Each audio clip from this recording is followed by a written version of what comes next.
New. The voice guy. Sweet. We are the voices you can trust. We are live and local. Hey, voice guy.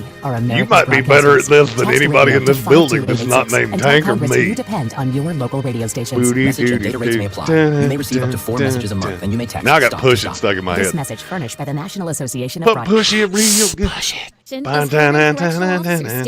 Benefits include a $10,000 sign-on bonus, paid vacation, and health insurance. I wish people could see the little dance that we're both doing because I can see them both. And yours is awful through that pursed lip.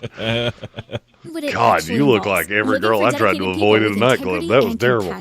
Yeah, no. You go take your duck lip selfie somewhere else. dac.nc.gov/cojobs. dac.nc.gov/cojobs. Portions of the following program were pre-recorded. Oh, the fun in that was figuring out what name you were going to come up with. Waynesville, W225CJ Candler, the #1 preset in your car, and it was a specific one too. Free never sounded so good. Now, your chance to win $1,000. Just enter this nationwide keyword on our website, fun. That's fun. Enter it now. Go to ESPNAVL.com to play, and good luck. Live from the Ingalls studio. I can't wait to play with myself every day. The Sportsocracy. Damn the devil to hell! Let the big dogs eat! Let them on the field! Come get you some of this. Fire them cannons! My golly, put more powder in those things. He couldn't take any more disappointment. Oh my God. The Jets killed him.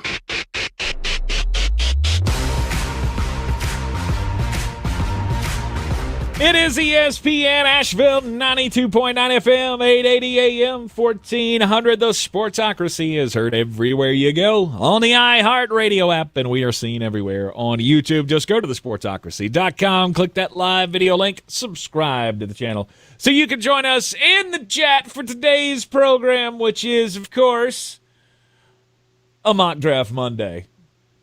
It's early. NFL mock draft, the 2026 preview. Yeah, and would you like me to tell you how I came up with that name? Because it was really simple.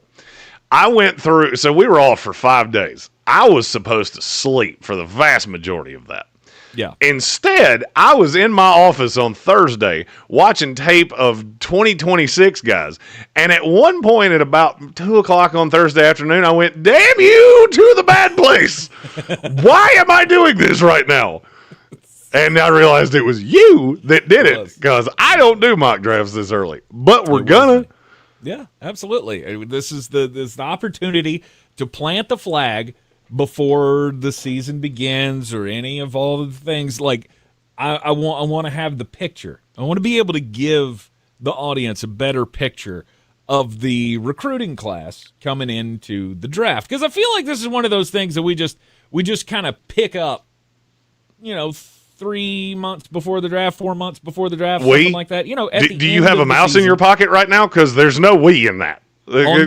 On this here program, we don't talk about it much. Even through the regular season of college football, we don't talk about college football all that much. We give you some here and there, but that's fixing to change. It generally ends right.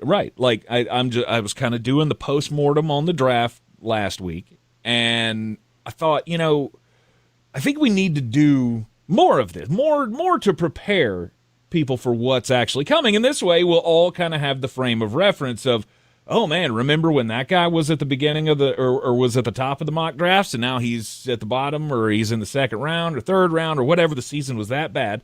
I wanted us to be able to have that benchmark to go back to and say, okay, maybe, I'm not saying you need to submit this one for the contest next year, although this one might do better than your one this year did. Hey, look, but they're not all winners, Tank. I get it. Sometimes you overthink yourself. Now, I have to give some credit where credit's due.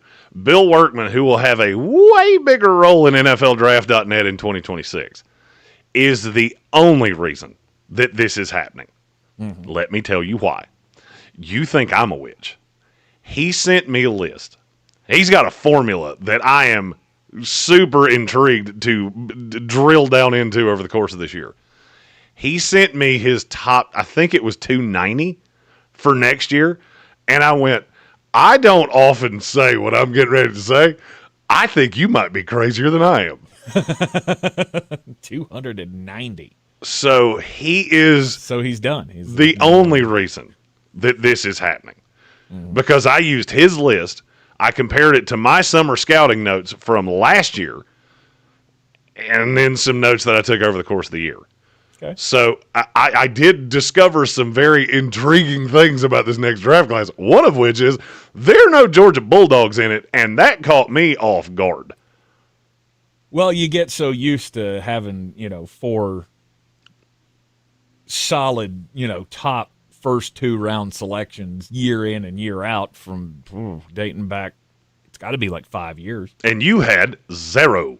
Not nary a 1, and only a couple that I went, I need to mention them because I'm not going to lie to you. I did the top 32. I tried to do it as coherently as possible. Let me go ahead and tell you, I didn't pull a Jordan Reed. Cade Klubnik is not your number 1 pick. As a matter of fact, Cade Klubnik's not in the first round. So we'll get that out of the way before we get into this. And we're going to do the mock draft in the last 2 hours of this show.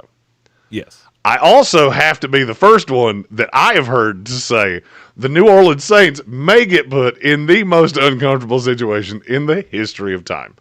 Hey, you have the number 1 pick. Cool. So your last number 1 pick quarterback, his grandson's in this class. Sweet. I guess we'll just take him, but not so fast. Wait a minute. Your offensive coordinator's son is also in this draft class and is also a high-level draft pick. That he is. Yeah, and Doug Nussmeier is the offensive coordinator of the New Orleans Saints. I feel like we all know how that should go, right? I know how it should go, but we'll talk about that when we get there because in my mock, it didn't go the way that I think it should. Right. But there's a reason. Hope everybody has had a chance to kind of decompress after the NFL draft. I know that it's hard for us to move on after that, and that's why we took a little break. We're back. We're refreshed. I feel like at some ready point for some summer scouting. The way you said that, I feel like we need to bring back that Boys to Men song. It's so hard to say goodbye to yesterday. Exactly. It is indeed. But the mock draft Monday will roll on at the 1 o'clock hour. I don't even know what time it is right now. You've never switched. We moved to 12 o'clock 2 years ago, and you're still stuck at 3. Tank, let me make this as perfectly clear as you can. If you came to me tomorrow and said, "Hey, we're moving the show back to 3 o'clock," I quit immediately, just instantaneously. Just quit. I quit. I'm done. I will go play with some of my new friends who do a show at a time that makes sense. Yes, the 1 o'clock hour today. We will give you the 2026. Damn, it's early. NFL mock draft. Looking ahead at the prospects.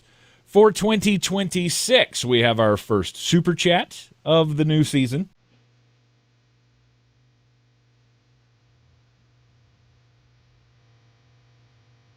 And it's from Soaring Eagle. He says, we're already on countdown for the Yinzer Circus draft. The Yinzer excrement show. Mm-hmm. Then in 2027, we got the draft where Jeremy might get arrested at some point for disturbing the peace because it's in Washington, D.C. The announcement was supposed to be made today. Did the announcement get made today? I haven't heard, and I know a couple people that will be at that announcement. So I'm going to say it hasn't been made yet. Yeah. But it's the worst kept secret in the world that we're going to Pittsburgh this year. Yep. We're going to Washington next year. And then there are 2 cities. I like them both. And one of them is really close to where we're sitting right now that are in contention for 2028. Interesting. The Washington Commanders will be the host of the draft. They're going to have it on the National Mall in 2027, which is going to be so cool. I mean, and maybe I'm biased just solely because we just came back from a place that, couldn't figure out roads and bugs. And now we're going to do this with the Capitol in the background. Yeah. Let's go. Yeah. Obviously, Washington in the news last week because they are getting the approval or have gotten the approval to tear down and replace RFK Stadium. Now that's not done Washington, yet. DC. Every person I know with the Commanders and in Washington has made sure to tell me, be sure you add that still has to be approved by City Council. Sure. And that's not easy to do. I know it's not easy to do. The term that I heard was work still to do to get to, because they got to get 7. I think there's 13 on that city council. They have to get 7 votes. And that's not done yet. Can you imagine a path where they don't? I do not. I don't see a path where this doesn't happen. Because the reason that they didn't want to give it in the first place was because of Daniel Snyder. We didn't want to play with him anymore. He was an absolute failure as an NFL owner. He was a laughingstock. He was a joke. He was a terrible person, honestly. So I got a good feeling. And Josh Harris is not sitting back going, I got a better chance at this than Daniel Snyder did. And I can attest, Josh Harris is not Josh Harris is a phenomenal human being, and he really gets it in terms of how all of these things back channel work. I mean, I'm just telling you, I've been around a lot of teams.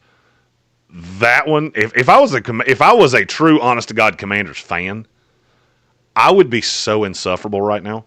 Looking at, I've got one of the best young quarterbacks in the league. I've got an ownership group that fully gets it. I've got a coach that buys in and is one of the coolest people that you will ever meet in your life.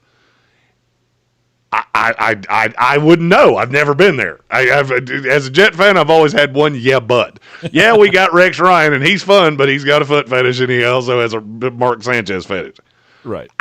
That's not quite the same thing. And the draft's coming, and the new stadium. Chris Dooley pointed that out in the YouTube comments. Yeah. If I was a Commander fan, I would be really insufferable right now.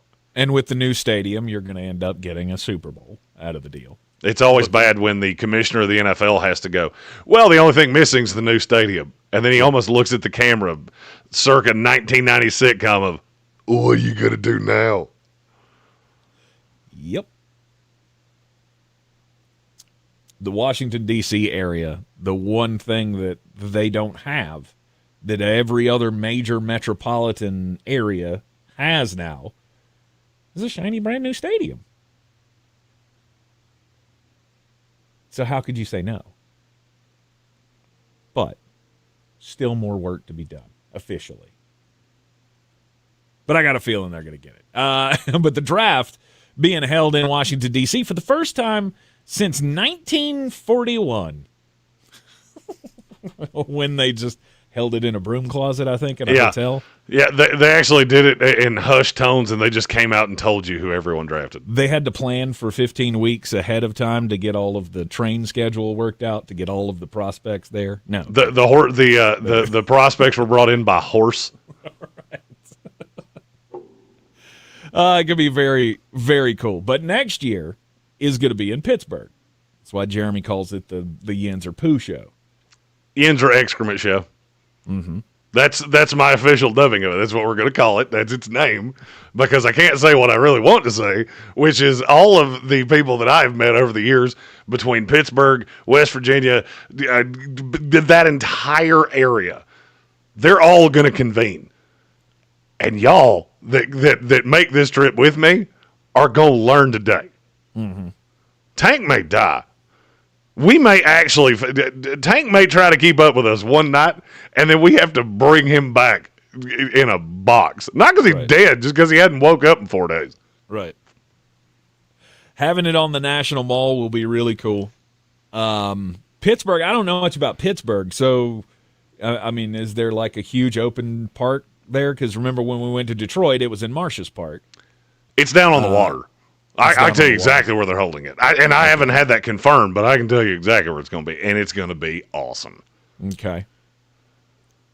And there will be no 47-minute drive in. I can promise you that. And then that just makes me think ahead to the next draft in 2028, because Jeremy mentioned that possibly Charlotte could be in the running for that. They're one of the cities that have an offer in on it right now. I don't know. Can confirm.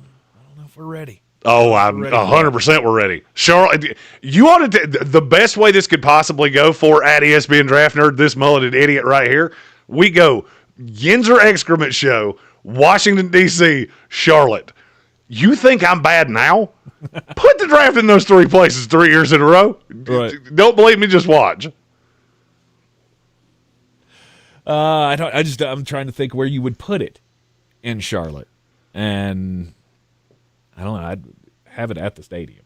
Just have it inside the stadium. Oh, you've got a lot of places to put it in Charlotte. It's probably the best place for it. You got a lot of places to put it in Charlotte.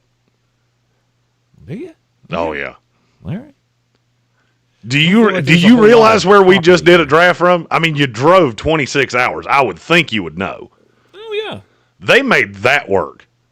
Do we have that much space around the stadium, though? Because that, Green Bay made sense because they had a place big enough. We also got to remember, not all of these have been around the stadium. Chicago was a solid 30 minutes away from the stadium. Okay. You don't have to do it there. Green Bay didn't have a choice. Nashville, it also made sense because your landing spot right there where you do concerts in the middle of the road is on the other side of the river from the stadium. Mm-hmm. Okay. Maybe we're ready. Look, for that. the other contender is Buffalo. So please know. I'm all about it. Like you want to have it right down the street, and then I could just commute if I wanted to. Sure, I'm all about it. It would no doubt be the greatest thing that ever happened to the city of Charlotte to host the NFL. Oh, no doubt. Well, they did host an NBA draft many years ago. Did they? Yeah. And nobody cared. That was a pretty good draft, if I remember correctly. We hosted an all-star game, and I don't think many people cared. Yeah, we hosted an all-star game, and I went, I should go to that. I'm not gonna. But that's because it's the NBA. I tried to watch the NBA the other night, and my brain hurt. This would be another level. You have all eyes of the biggest sport in America turned on your city. It's bigger than a Final Four. It's bigger than the NBA draft or NBA All-Star Weekend or any of those things. You'll never have a Super Bowl here. Never. I feel confident in saying Charlotte will never get a Super Bowl. The draft, that's one thing we could pull off. It depends. You build that stadium, you're getting one. We've already established that. They're talking about Buffalo getting a Super Bowl. So I'll believe that when I see it. Exactly. I don't believe that for a second. Well, that's the whole reason they're talking about having a retractable dome in Buffalo. Well, I mean, if they're going to put a dome on it, okay. They're going to put a dome on it if they use one time. I can't see them playing a Super Bowl in an open stadium up north. I just feel like, remember Atlanta? Remember the Ice Bowl in Atlanta? The ice storm that came through and absolutely crippled the city on the day before the Super Bowl and that morning of. That was such... That was Atlanta, wasn't it? Yeah. Or was that Dallas? No, it was in Atlanta. And it was such a step back amongst the NFL organizers. And I don't think Roger Goodell was... I don't think he was the commissioner at that time. I think that was Tagliabue. That might have been Tagliabue. But I mean, there are still legends of what a monumental screw up that was. Well, you were also in a place that it could snow. You were in a place that it could snow, but it doesn't very often. Mm-hmm. I've always said, as somebody that lived in the state of South Carolina for a while, if you live in one of these northern states and you don't really understand what it's like when it snows in one of these places, put boots on your cat. And watch the cat. Right. The equilibrium is completely gone. Now the cat not only doesn't land on his feet, the cat can't walk. Yeah, they don't know how to handle That's what those cities look like during snow. Right. It's not good. You get a quarter inch of snow or ice, and these cities everybody freaks out. Nobody knows what to do. Nobody knows how to drive in it, despite the fact that half of them are transplants from the north anyway. Those are the ones in the back going, why can you not drive in this? Move! I'm driving a Honda Civic Hybrid, and I got this. You're driving a truck that you don't apparently deserve. Right. Get out of my way. It just, when I hear Washington, D.C. is going to be in the running for a Super Bowl. Okay, I mean, I get the stadium and I get the city and it can handle that and all that, but you got to, can we push it off to March? Can we possibly do something to make sure that there's not going to be a blizzard come through the day of the game and completely ruin everything. So when you start talking we're about fine either Buffalo way. hosting one. I mean, we're fine either way. We have the Parks Ford Mobile Studio. It doesn't really you throw it at us. We are not scared. Are you not entertained? That thing could get past anything. I'm Yes, fairly certain. It will be. It will be 2027. We'll be. We're still doing this thing by then. Oh, it did. I feel very sure. Long time. We got a long way to go before there. We've made it through. Who knows what's going to happen? We made it through COVID. We've made it through a lot of other things. We're very resilient. We have a super chat before we go into the commercial break. Okay. Here we go. Money talk. Here comes the money. It's from our great Canadan, Great North Sports, who said, doesn't matter where the draft is held for two reasons. One, Mullet and friends will always bring the party. Just ask Radio Row. Yep. I actually talked to Q Myers over the weekend, and it was a funny conversation. He's such a good dude. And two, it will still take me 3 flights to get there.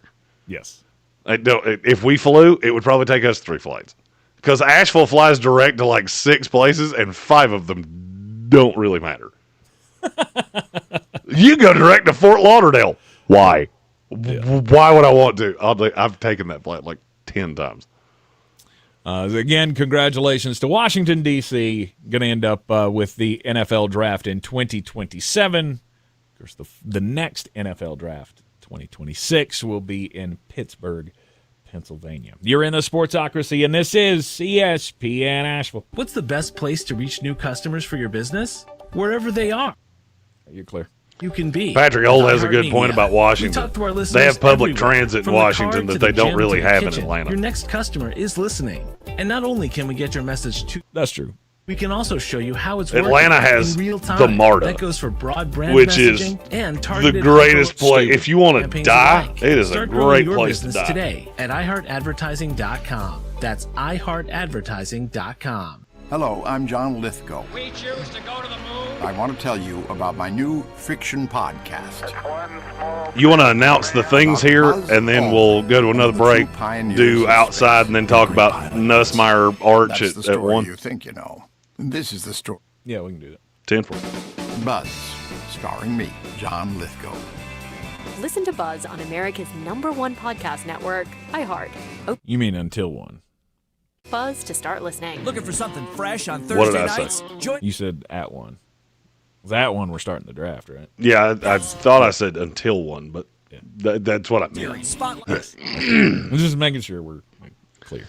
Make sure we're on the same page. PM in partnership with WTF Fest, we're bringing powerful performances and good vibes to the stage. It's free, it's fun, and it's all about supporting women in music. WTF Thursdays at Bear Smokehouse Barbecue, downtown Asheville. Buying or selling a home doesn't have to be stressful. Let me, Clarissa Marshall with eXp Realty, your local real estate expert, guide you every step of the way. Whether you're searching for your dream home, looking to sell quickly, or exploring investment opportunities, I've got the experience and the tools to get you the best deal possible. Call me, Clarissa Marshall with eXp Realty at 828-774-6343. Let's make your real estate dreams a reality. I'm your trusted realtor. I'm making moves and making dreams come true. I'm Coley Duffy. I'm Cody Ward. And we're the Chainsaw Brothers. Actually, we're cousins. A few days after Helene, we was in the driveway having a couple beers, waiting on the power to come back on. And we heard so many people calling, needing trees removed, and couldn't afford it. So I called my dad to borrow a chainsaw, and over the next few months, we cleared trees for our neighbors. Our business was born out of wanting to help Western North Carolina get back on our feet. We are fully insured and licensed. We keep our promises, meaning if we say we're going to be there, we'll be there. In these parts, we live how we were raised. When you call the Chainsaw Brothers, you're not a customer, you're family. We're good at what we do, and we do it for a reasonable cost. For all your chainsaw needs, call the Chainsaw Brothers. 828-316-1013. Or find us on Facebook. See how we treat our family. Are you still covered up with storm damage and debris? Call us about our daily rates at 828-316-1013. That's 828-316-1013. We're the Chainsaw Brothers, and with our neighbors, we're Western North Carolina strong. Woohoo! Welcome to Harvest Farms, where the best organic or natural products are waiting for you, where the fields are filled. Cody was so happy he made it through that read. Backed with the highest quality and oh, yeah. It's a place of Yeah, because he did that woohoo at the end, and I was like, I'm leaving that in there. You know that, right? He's like, really? that can only be found at Ingles. Harvest Farms Organics. You'll love what's inside.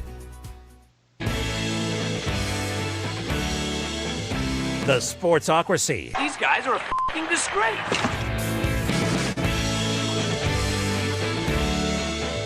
We are back at the Sportsocracy on ESPN Asheville on a Mock Draft Monday. Stay tuned. Coming up at the top of the hour, the damn it's early NFL mock draft for 2026 will begin. Before we get there, though, we've got some new things coming. We're always looking to switch things up, keep you on your toes, bring you the best possible coverage that we can here in the Sportsocracy. So coming up in 1 month, just short of 1 month, on June the 4th, we're going to start a new thing. It's called, or I'm calling it, Womack Wednesdays. Every Wednesday, we will be joined by the sports director at News 13, Chris Womack.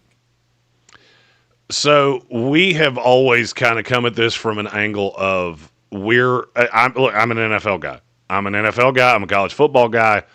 That's what I know. Over the last year, really, especially since Helene, it's really kind of marinated on Tank and I both that we should use this platform for more local things. I'm also not the one to do that. So I will not be here on Womack Wednesdays. Now, I feel like this is a time that I should announce the why I'm not going to be here on Wednesdays. So I'm very excited to have Chris. Chris Womack, to me, is one of the best sports people I know. In terms of not just how good he is at what he does, he might be the only person in this business that works harder than me.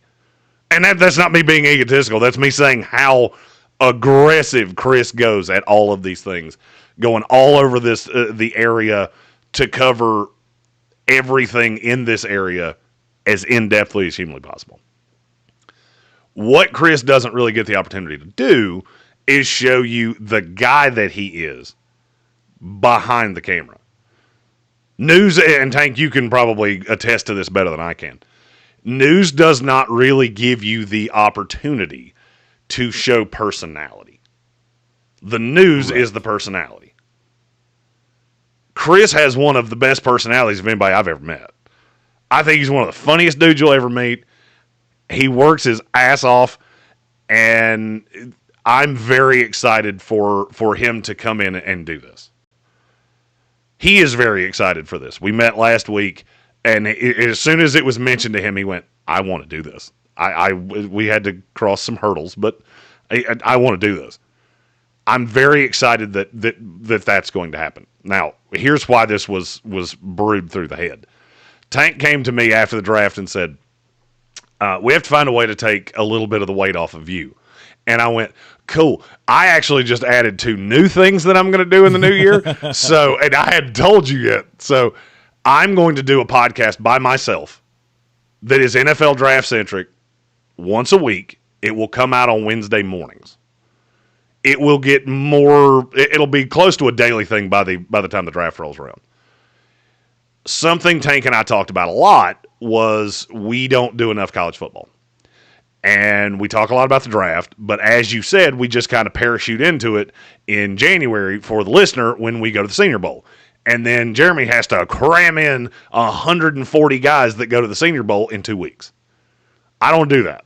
So in the upcoming year, we're going to do some Saturday stuff that's almost kind of like the watch parties that we did for NFC Championship games, things like that, where we take the biggest game of the day, we sync your television up to mine, and we go through it. So if Caden Proctor's going up against Mateo Uiagalelei, that's the game we're going to watch.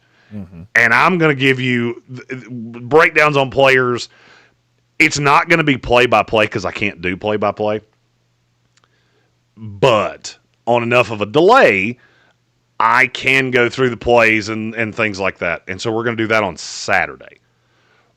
Bill Workman's going to have a big involvement in this.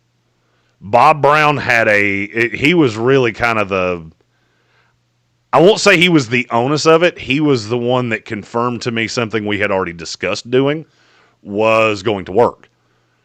Zach Hurst and David Smith are going to take over all of our fantasy football stuff.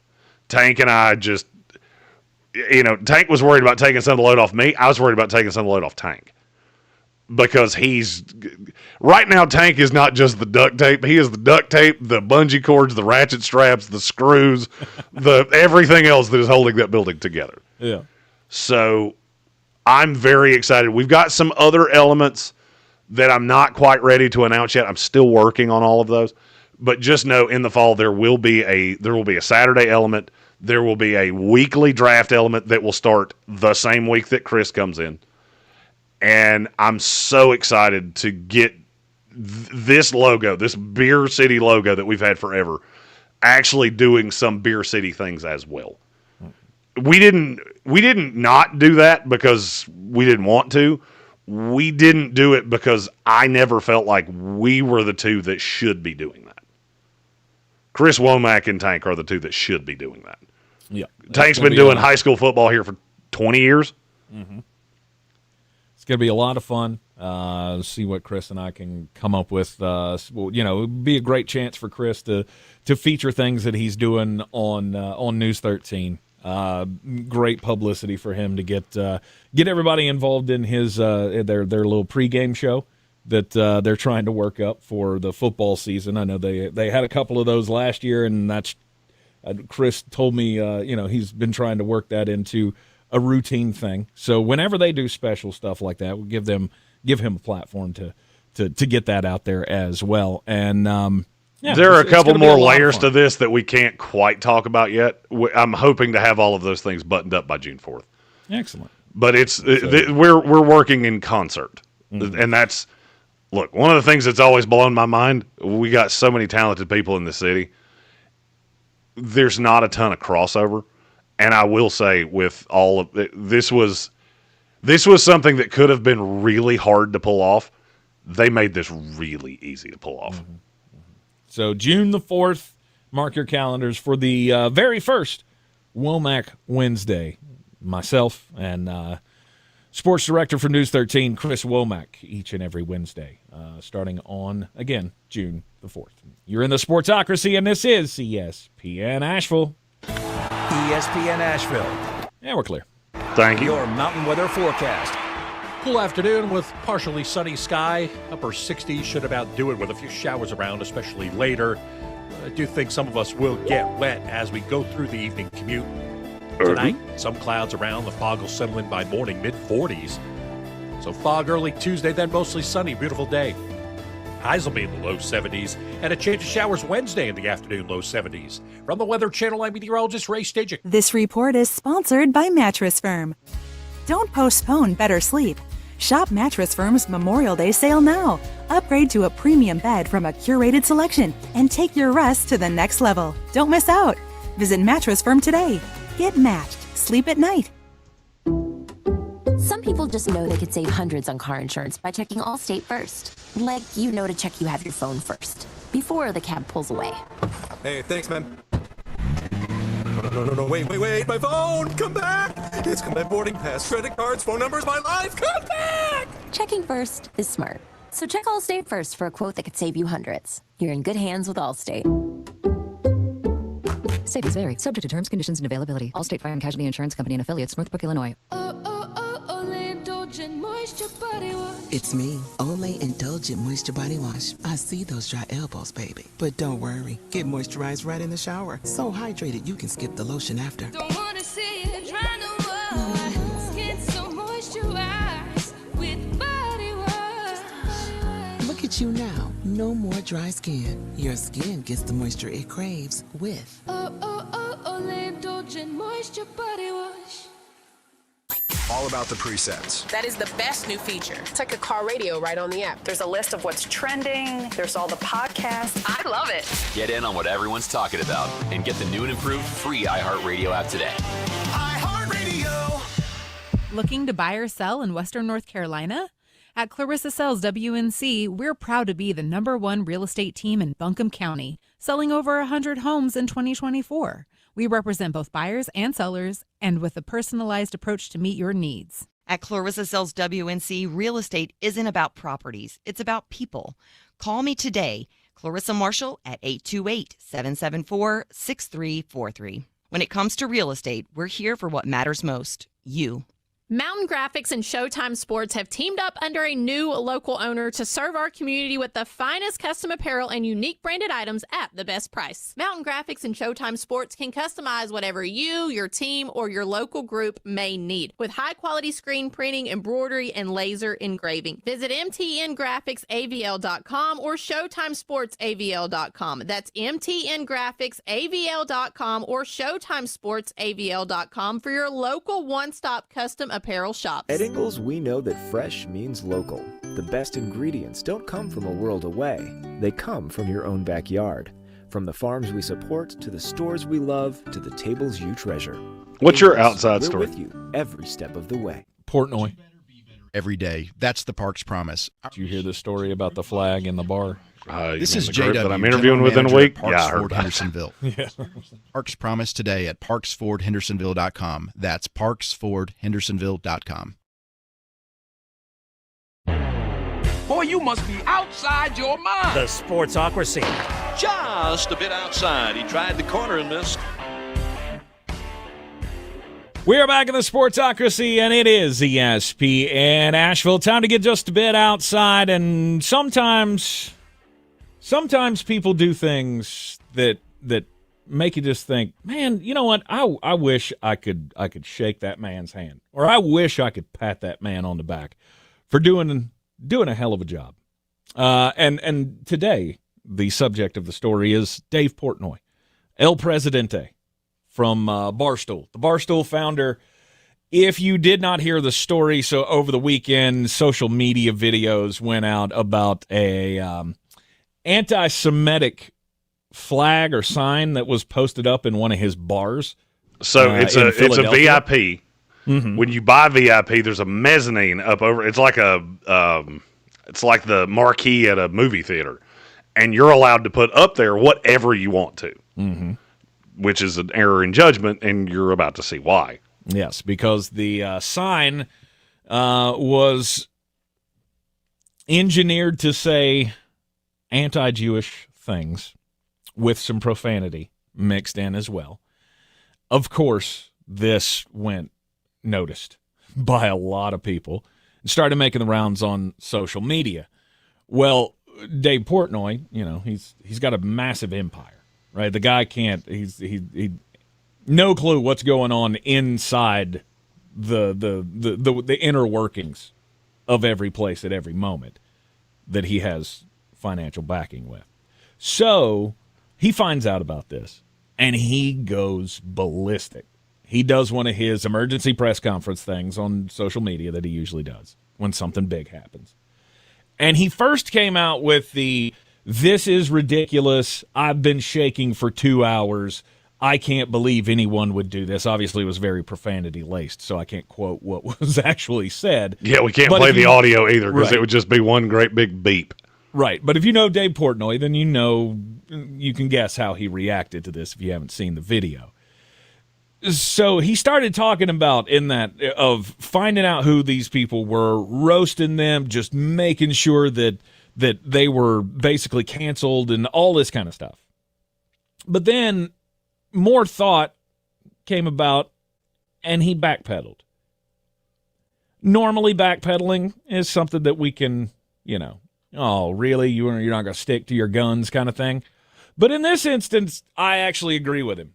And he has decided and has worked it out with those who were responsible for putting the message up there, for selling the space or however that system works, to where now he is not going to savage them publicly. He wants to teach them. He wants to use this as a teaching moment. So he is going to be sending the two of them over to Auschwitz so you can get a real education on exactly what happened during the Holocaust. And I feel like this is a good example for everybody. Right? People make mistakes in life.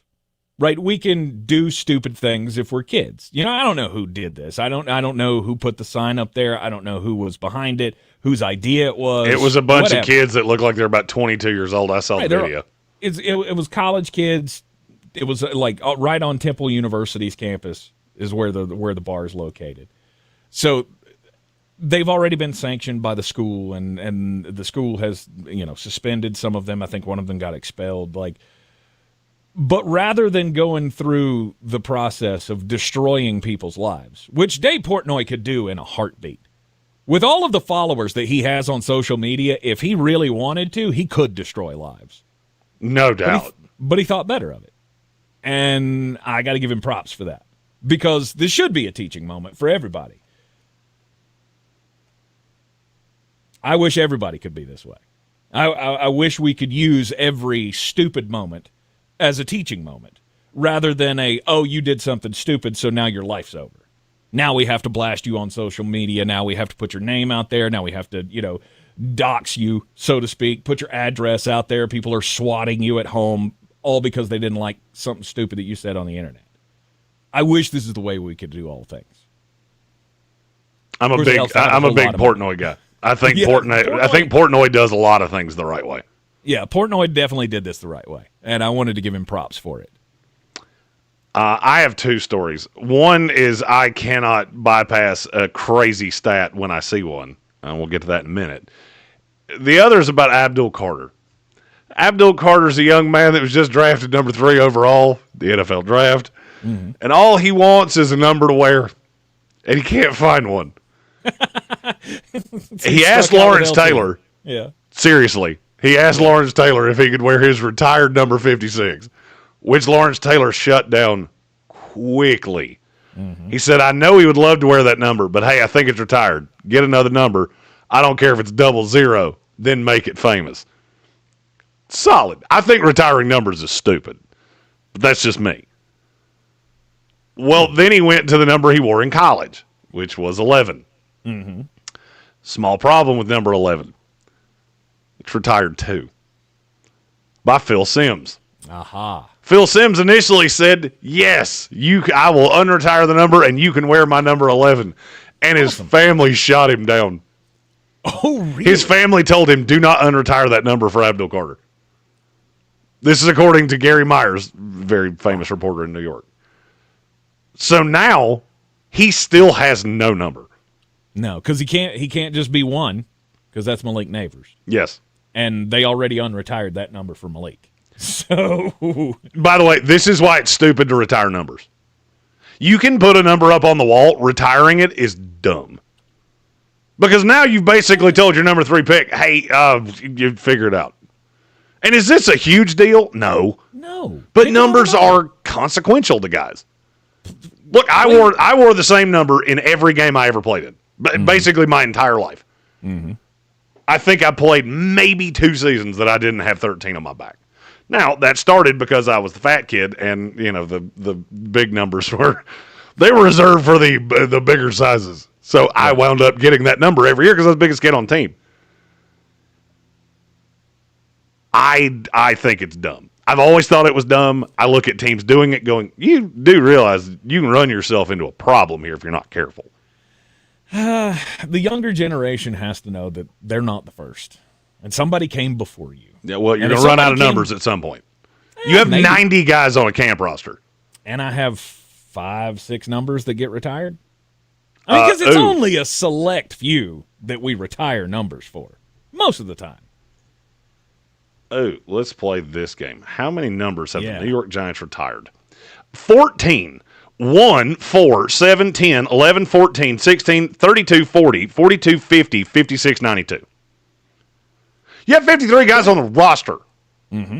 Which is plenty of numbers for everybody. Well, you can't wear a bunch of them. 80-something other numbers. You can't wear a bunch of them because in spite of, we've relaxed that. You still can't put 55 on a receiver. So you just look at quarterbacks. Quarterbacks by themselves. Of the 19 numbers you can wear, they've retired 6 of them, 7 of them. That's stupid. That's stupid. I mean, I'm sorry, it is. And Charlie Connerly, sorry, I don't really need your number retired. Phil Simms, I'm on level. I don't really need your number retired. Eli Manning, same thing. I don't. I don't need some guy's number retired that was a halfest player from the 70s. I don't care. And yes, it does run into a problem. You've already had to unretire one of them for Blake Neighbors. Now you're not doing it for Abdul Carter. Okay. That's dumb. Stop doing it. You can retire 3 numbers. You want to retire another one? Cool. You got to knock one of them off. But you're cool with, Breece Hall. If he decided today he wanted to be number 12, you'd be cool with that. Joe Namath wanted Aaron Rodgers to wear 12. Okay. He said, no, I want to wear my college number, but Joe Namath offered it. Mm-hmm. By the way, that's one of maybe 3 numbers that should be retired for the Jets ever. Curtis Martin should be one 5. of them. You have 5 of them. Yeah, retiring numbers is a dumb thing we do. And one of them's a dude that died, Dennis Byrd. He didn't die. 90. I mean, he did die, but he died 25 years after what you're talking about. Sure. He was paralyzed on the field. Right. That's my first sports memory. You don't know why Jeremy's so screwed up? That's the first thing in the business he works in that he remembers. It's just a guy lying there paralyzed on the field. The other one, my other story, is about Scotty Scheffler. Mm-hmm. He went to Byron Nelson this week and just proceeded to beat the bejesus out of everybody. Did you see his final score? No. He was 31 under par at TPC Craig Ranch. That's respectable. Ties the PGA record for lowest 72-hole score of all time. He had a birdie putt on the 72nd hole that could have set the record. He just missed it. Mm-hmm. Now, I'm gonna tell you a stat that might be the craziest thing you'll ever hear. If Scotty Scheffler had put his score against the best score on that course all 4 days, he would have still tied for first. Because he had the best score the first 2 days. Mm-hmm. He was outshot by 2 on Saturday and 3 on Sunday. And that would have the aggregate score of everybody competing in that tournament would have tied him. Wow. If 144 guys had played best ball against Scotty Scheffler, he would have still tied him. I'm telling nobody's ready to hear this, and it's fine. We can talk about it 3 or 4 years from now. Scotty Scheffler may be the greatest golfer we've ever seen. And I know that sounds crazy to say right now. Well, but Tiger did it in a major. Mm-hmm. Tiger was also playing against guys that painted through the week as their job. The PGA Tour had a lot of guys that were not full-time when Tiger was playing. They have 0 of those now. Mm-hmm. And Scotty Scheffler is not just beating these dudes. He is dog-walking them.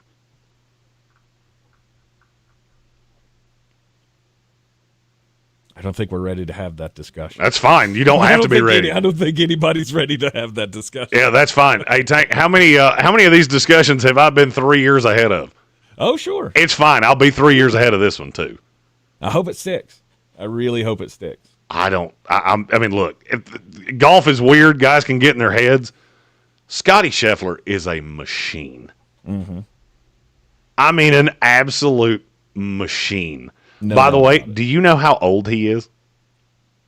26? He's 28. 28. Okay. He's 28 years old. Yeah. He's still got a long, long time to do this. Sure. Hopefully, again, it sticks. I feel like golf has had these guys that do this. Never every like now this. and then. Never like this. I'm not trying to compare because I don't know like length of time.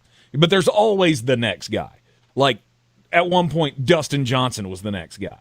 At one point, Justin Rose was the next guy. At one point, Brooks Koepka was the next guy.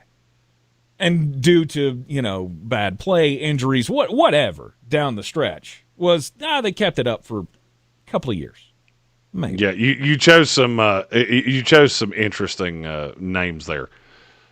Jordan Spieth would be the one that I would go. Spieth was a good one. Okay. Yeah. You want me to tell you a fun story about what Scotty Scheffler has that none of those guys have? What's that? How many weeks has Scotty Scheffler been the number 1 golfer in the world? In a row. It's been a while. I got to imagine it's been a while. 35 weeks.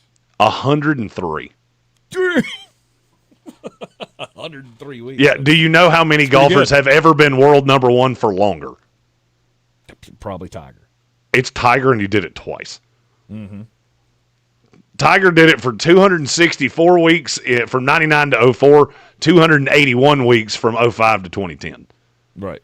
Scotty Scheffler will never do that, just to be perfectly clear. This gets so much better.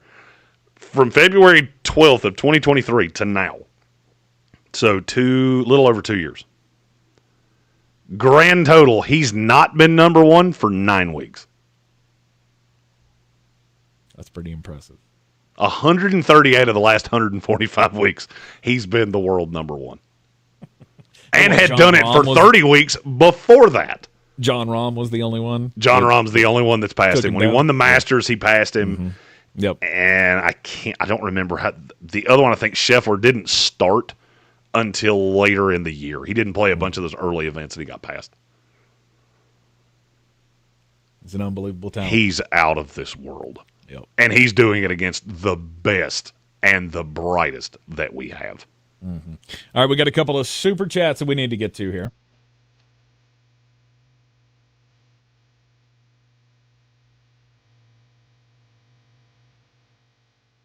All right, the first one, well, I guess we got to shout out Meals for Wheels, or Wheels for Meals, WNC, for throwing out 10 new memberships to the Sportsocracy. Strong. Thank you for that.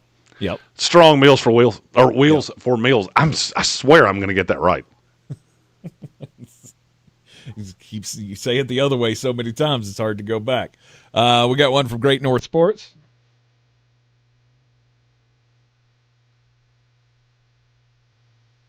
He says it doesn't matter where the draft is. Oh, we already hit that one. Yep. My bad. Okay, let's go with Soaring Eagle. That says, if in 2028 the draft goes to Denver, all I want to see is Asheville's first taste of their dementedly famed Rocky Mountain oyster, which for those not don't read the last word there. That's bull testicles. Yeah, you know that. Seacrest out.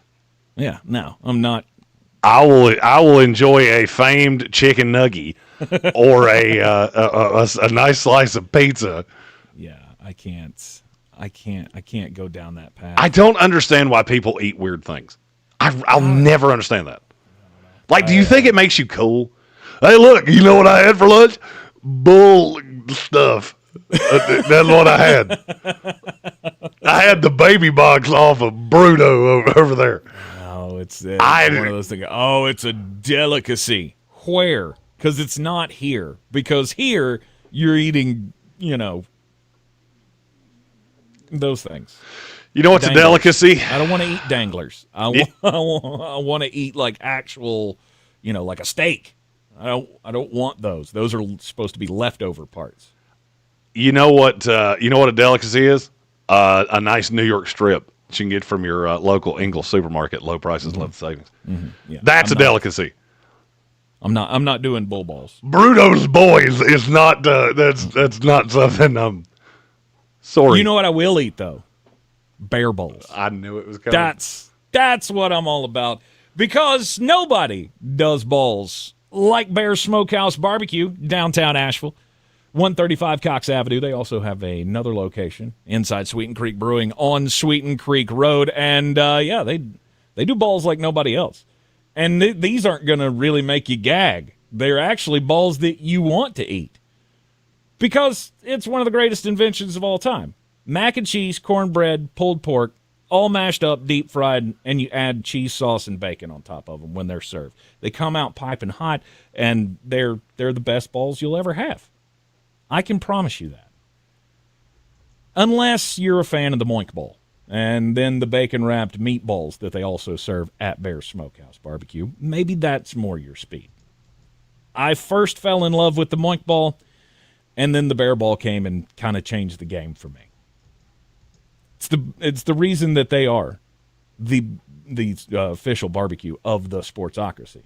Because, well, not only are their meats the most delicious that you'll ever have, but It's the inventive ways that they serve them, right? The bowls, the balls. They've got all the B's covered at Bear's Smokehouse Barbecue.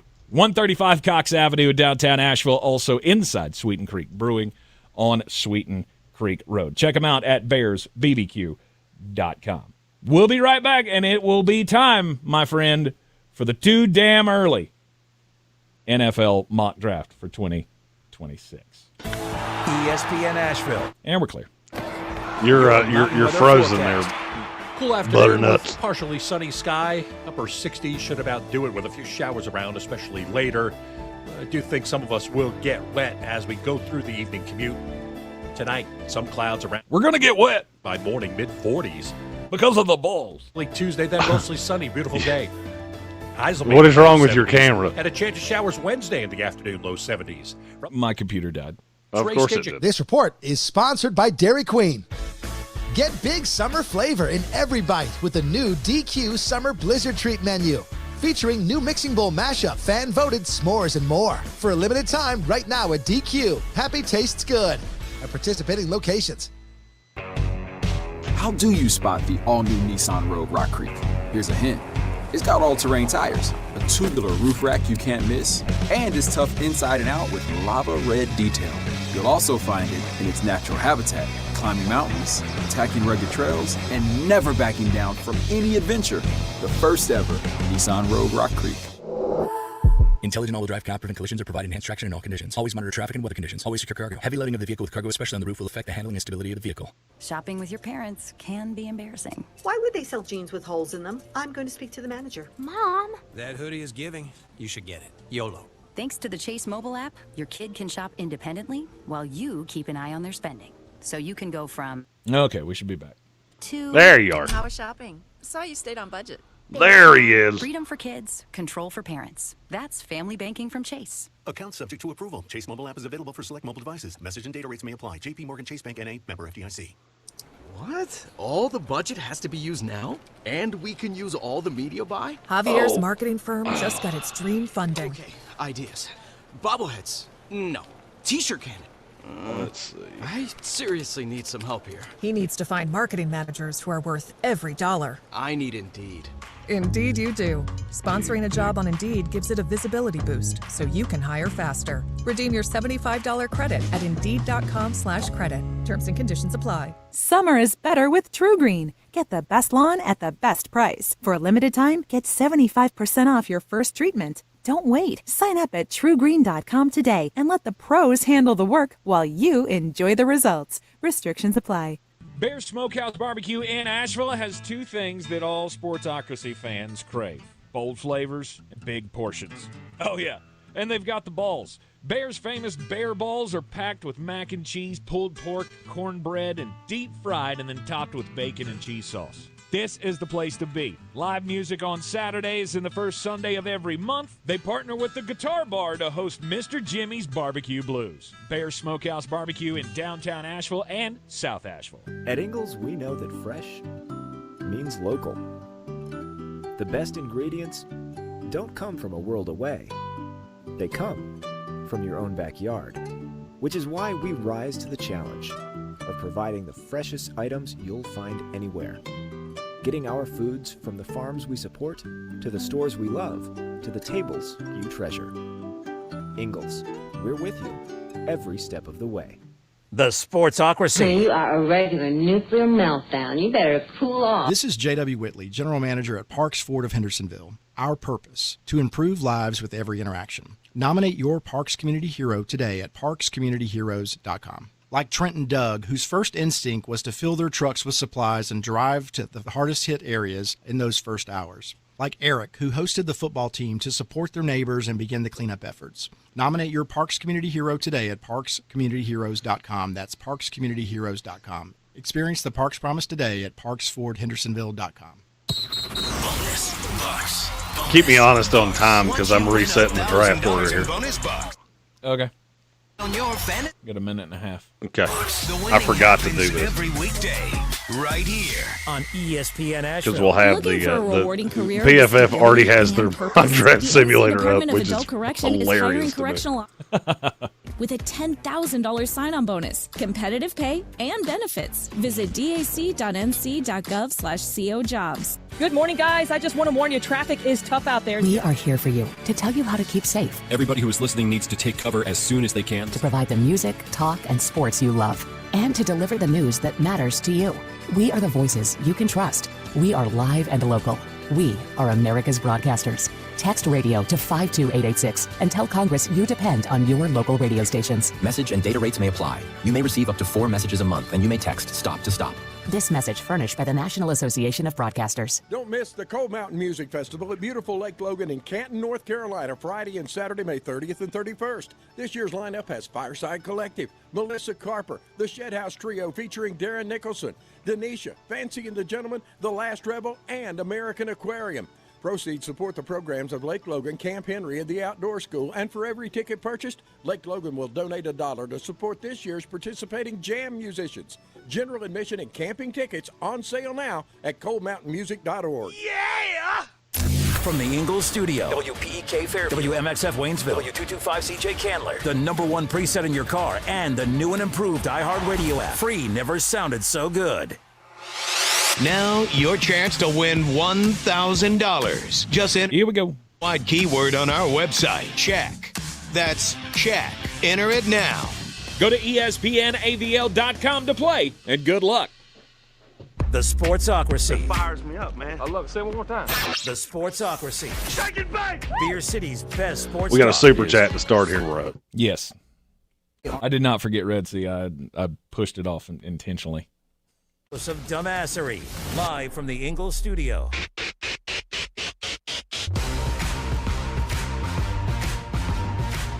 It is ESPN Asheville 92.9 FM, 880 AM and 1400. The Sportsocracy heard everywhere you go on the iHeartRadio app, and we're seen everywhere on YouTube. Just go to thesportsocracy.com, click that live video link, subscribe to the channel, and you could join us in the chat for the most comprehensive coverage of the NFL draft process that you'll get just about anywhere. Flowstradamus Jeremy Green at ESPN Draft Nerd. He just can't not do mock drafts. So when he came to me and said, I really, really, really want to do a mock draft next week, I thought, maybe I should just let him. That's not how this happened at all. You came to me and said, we should do a mock draft. And I said, are you smoking crimes? Well, everybody else is doing it. Well, if everybody else was jumping off the bridge, would you do it too? And then you wore me down over the course of a week. And then the next thing I knew, a Thursday in April, I'm looking at 2026 tape going, how did I get here? It's because I knew once I put that earworm in you, you couldn't let it go. It made me hate you. I'm not going to lie. I cussed you. As I'm sitting here breaking down TJ Parker and tape from last year, and I'm realizing how good Clemson's actually going to be. Yep. I also realized that, there's a possibility for quite possibly the funniest thing in the history of time. So I've watched about every mock draft video on YouTube of 2026 guys. Mm-hmm. Todd McShay was very quick to say, "Don't get mad at me. It's just the Vegas, the Vegas odds on wins. You can feel free to get mad at me because this draft order is exactly how I think this season's going to end. And the number 1 pick belongs to the New Orleans Saints because that roster is bad. But you got Kellen Moore for a reason, and it's because you told him, look, this is going to take some time." So you drafted Tyler Shuck last year. I don't think that's going to preclude you from doing anything this year. No. And you'll see a common theme here because they're not the only one that I feel that way about. Mm-hmm. We could lead into this draft with one of the funniest conversations of all time. Yes. Archie Manning was the last quarterback the Saints took in the first round. Mm-hmm. His grandson, Arch, I believe will be in this class. I've heard a lot of people say, well, he could come back to Texas. Well, I mean, he could. He could change his name to Shirley and start doing a burlesque show in Austin. I don't think he's going to do that either. And until I see somebody do it, I'm not going to believe you. But he makes like $6 million in NIL. Okay, you know where he makes way more money? The NFL. You know how you get better access to that $400 million deal? By getting to the NFL, elapsing that rookie deal, and getting to the big money contract. Yep. So you tell me this NIL thing all you want to. I don't believe it, and I'm never gonna. Until somebody goes, nope, I'm better off here. NIL plays well for guys like Drew Aller. NIL plays well for guys like that, who could have come out this year, but maybe his draft stock wouldn't have been so high, so I can afford to go back and put another year on tape. And I guess that's where people are with Arch, right? Because he only played, technically he played like 10 games last year, but made an appearance in 10 games last year. He really only played 2 that he started and played every snap. So is 1 year enough? Will be the question. Is 1 year enough for Arch, who's been built up as the next, great Manning quarterback, to show what he can do at Texas? And how bad does that year have to be for him not to be the number 1 pick next year? Well, it's funny you said that. We have a super chat to start this off.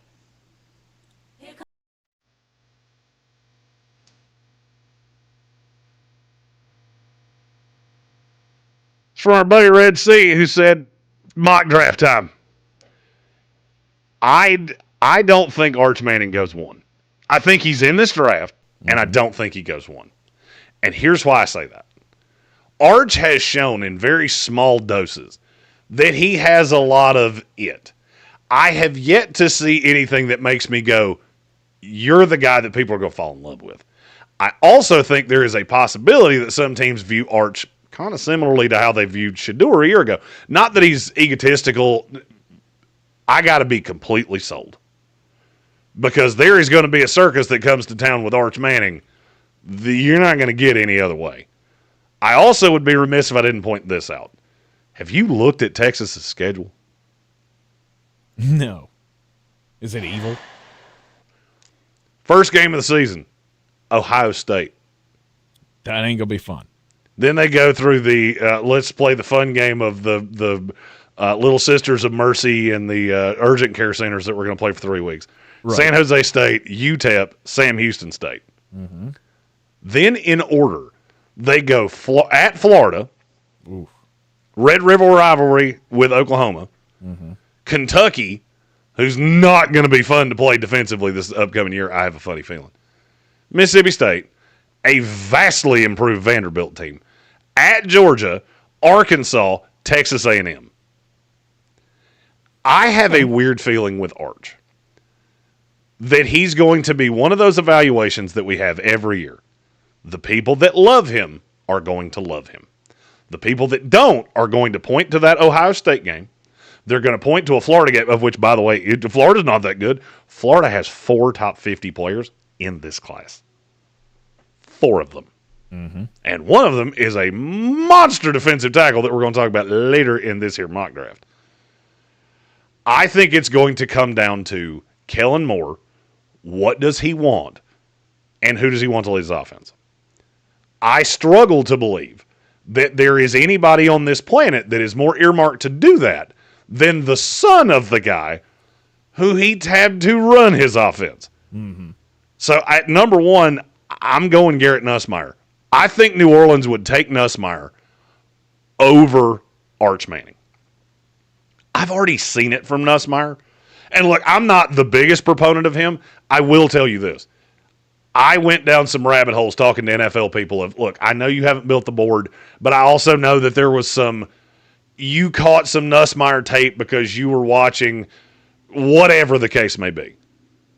Who's the guy that has the opportunity in this upcoming season to really distance himself? And the name I kept hearing was Garrett Nussmeier. Mm-hmm. That he's going to be a dude. Well, I think he is a dude. Right, they're going to throw. Brian Kelly loves to throw. He had over 4,000 yards last year. Mm-hmm. And he takes care of the ball really, really well. Nussmeier has a lot of those things that I think you're going to see over the course of the process that are really intriguing from a franchise quarterback. I don't want to compare him to Jaden Daniels, and I'm not going to because they're two completely different guys. But I do think there is a possibility, looking at LSU's schedule the same way I just did with Texas, I think he can prove himself without the absolute juggernaut. All right, they play Florida as well. Their first game's against Clemson. That's going to be a really big indicator. Because I'm sure not a lot of people have dug as deeply into this as I now have. Clemson's got a bunch of dudes in this draft class. Mm-hmm. Two of them are probably the 2 and 3 overall prospect in this class in Parker and Woods. If Garrett Nussmeier comes out there and beats Clemson, that hype is going to start aggressively. Then they play Louisiana Tech, Florida, but it's in LSU. It's in Baton Rouge. They play Southeast Louisiana, the Fighting Zy Alexanders. They go to Ole Miss. They get South Carolina at home. They have to go to Vanderbilt, A&M in Baton Rouge, have to go to Alabama, Arkansas, Western Kentucky in Baton Rouge, and then they go to Oklahoma. That's not nearly as daunting of a schedule as what I saw from Arch. And I feel like you're going to have less questions about Nussmeier. This is total guesswork. We are 342 days from the 2026 NFL Draft. I'm having to go real deep here. Mm-hmm. But that's where I'm at. I think Garrett Nussmeier, as of right now, would be the pick over Arch Manning. Arch is such speculation because I've only seen 4 games of it. I mean, yeah, he came in, but I do have this question of why could you not beat Quinn Ewers? Like, if you're this dude, and Steve Sarkisian had that team last year, why did he at no point go, you're better than Ewers? Ewers, who is losing us games, because in crunch situations, he makes the terrible throw. You never at any point went, man, we really need to get Arch ready for this. Yep. And I get it, NIL, he's an upperclassman, it's a bad look. I get all of those things. If you thought Arch Manning gave you a better chance to win, he would have played. Mm-hmm. He didn't. Now, he gets a year to show it's his team, and I do see the team at 2 going, hey, we know this family pretty good. And that would be? The New York Football Giants. They just sit right here. And look, if they're picking at 2, I don't care about Jackson Dart. Right. I don't care. It doesn't matter. Because you were bad. You've all been fired. And I don't see there being a lot of coaches out there that are going to tie their future to Jackson Dart when they could tie it to Arch Manning. Mm-hmm. And so that's exactly what I'm going to do here. At 2, I'm going Arch. And I repeat what I said. Could he come back to Texas? Sure. Do I believe it's going to happen? Not in the slightest. No. When you're a top 1 or 2 pick, I don't believe that you have that. Maybe Arch does. Maybe he has that in him. Right? We know what family he comes from, so we know there's not a money thing here. There's always a money thing. Tons of money. Yeah, you know what's better than the money you have? $400 million more dollars. Sure. That's one of those arguments that people make that is so unbelievably dumb. Okay, if that's the case, then why should Shedeur Sanders not come back to Colorado? He was actually the case study because he was making a fortune in NIL, and he was never making it as a prospect. Everybody thinks I'm just a Shedeur hater. Where do you think I'm getting all this information from? Do you think I'm talking to the cat? Like, no, I'm talking to people in the league that told me this for months. Mm-hmm. There's no way he didn't know it. Now, did he think he was going to fall the 5th round? No. But there's no way he wasn't getting this information. Now, if he didn't want to digest it, that's on you.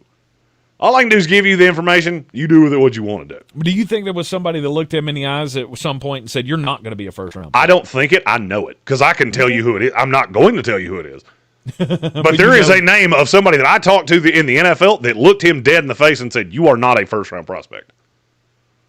And you know what happened? That guy got cut out instantaneously. Oh, I'm sure. Because you didn't tell me what I wanted to hear. But he was right. Mm-hmm. But he was right. He looked at Shedeur and said, you are better off going back to Colorado. And he didn't. And now he's a 5th-round pick of the Cleveland Browns. Yep. Arch Manning is not that. He's not. Everything you've ever heard about him, great kid. I don't think he will do the Eli thing of trying to put – I look at the top 5 here and go, Arch would go to any of them. If it's the Giants, it's the Giants. If it's the Jets, it's the Jets. If it's the Cleveland Browns, I don't know that he would want to do that just because that could be a whole – Cleveland was tough. I'm not going to – they're next, so we're going to talk about that in short order. I just look at Arch. This is a kid that's thrown for less than 1,000 yards in his college career. This is so much guesswork that it's insane. Mm-hmm. But he does have the last name Manning. And when I graded his uncle, because he's Cooper's son, when I graded Eli Manning, the number one thing I said about Eli Manning if his name was Eli Smith, he would be a third-round pick. I never backed off that through his entire career. He's also the only Super Bowl winner that won more than one Super Bowl that was not elected to the Pro Football Hall of Fame in his first shot.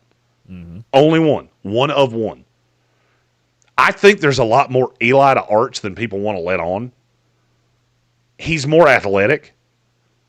But in terms of, he never impressed me all that much.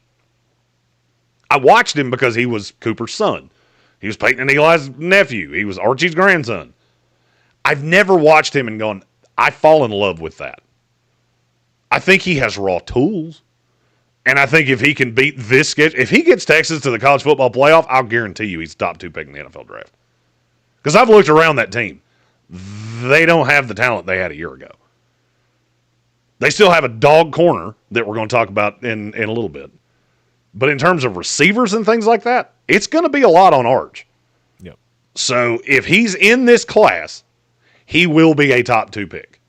And that's why I left him in here, because I don't see him bypassing the Giants and the Saints being his 2 potential landing spots. Because to him, that's a dream. I either go where my grandfather was the second greatest player they ever had, or I go to the Giants, which is where my uncle played, and I can win another Super Bowl there, hopefully in my time.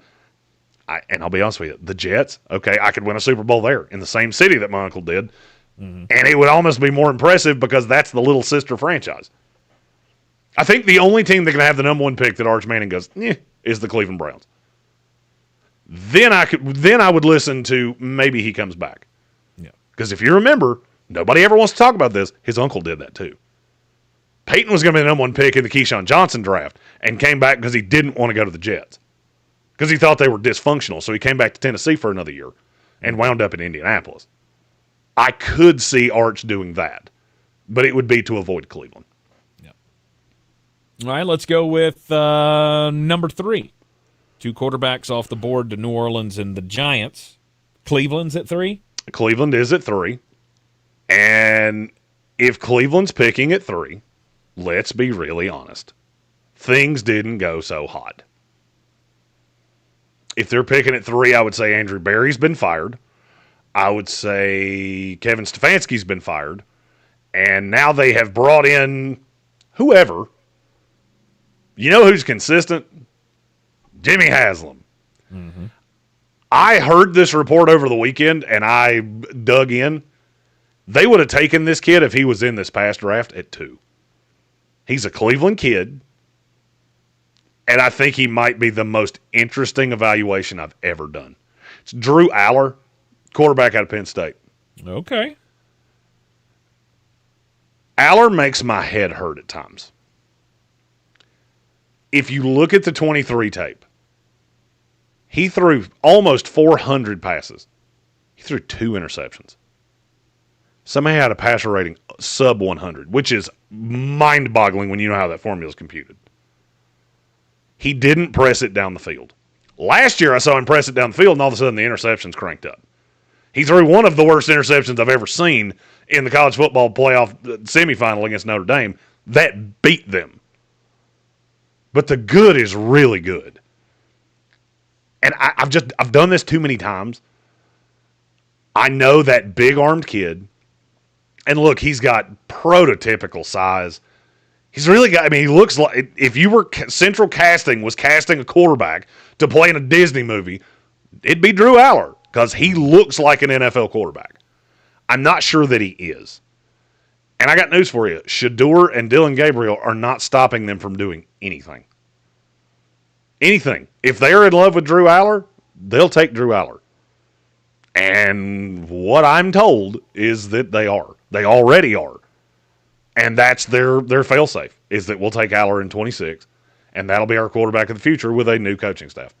I firmly believe Kevin Stefanski was brought back to Cleveland to be the fall guy. Okay. That roster's not good. You look around. Name me the weapons on that team.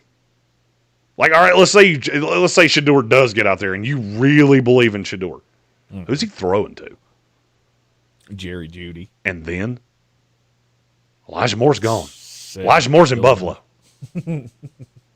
It gets Cedric Tillman-y very quick. It gets gross quick. It's a lot of mid-round guys that maybe one day they hit. I mean, I'm not going to lie to you, it looks a lot like the New York Giants. You know, that team that we say nobody could ever succeed with them, and Jackson Dart was basically set up to fail. The Cleveland Browns' offensive weapons look very similar to that. That they do. Because I got news for you. Jerry Jeudy is not Malik Neighbors. He's not close to Malik Neighbors. And then you got Cedric Tillman and Deontay Johnson. Which that's going to go over well. Don't we all think? Yeah, Deontay Johnson's really going to be able to keep it together in Cleveland. Like a turd in a punch bowl. That's how that's going to go over. The guy who got run off from Pittsburgh. And then you look at the offensive line. The line's fine. It's nothing to write home about. You got two rookies that are going to be your bell cow running backs. I don't think this is a position the quarterback's going to succeed. This might be the worst place that Shedeur or Dylan Gabriel could have gone. Mm-hmm.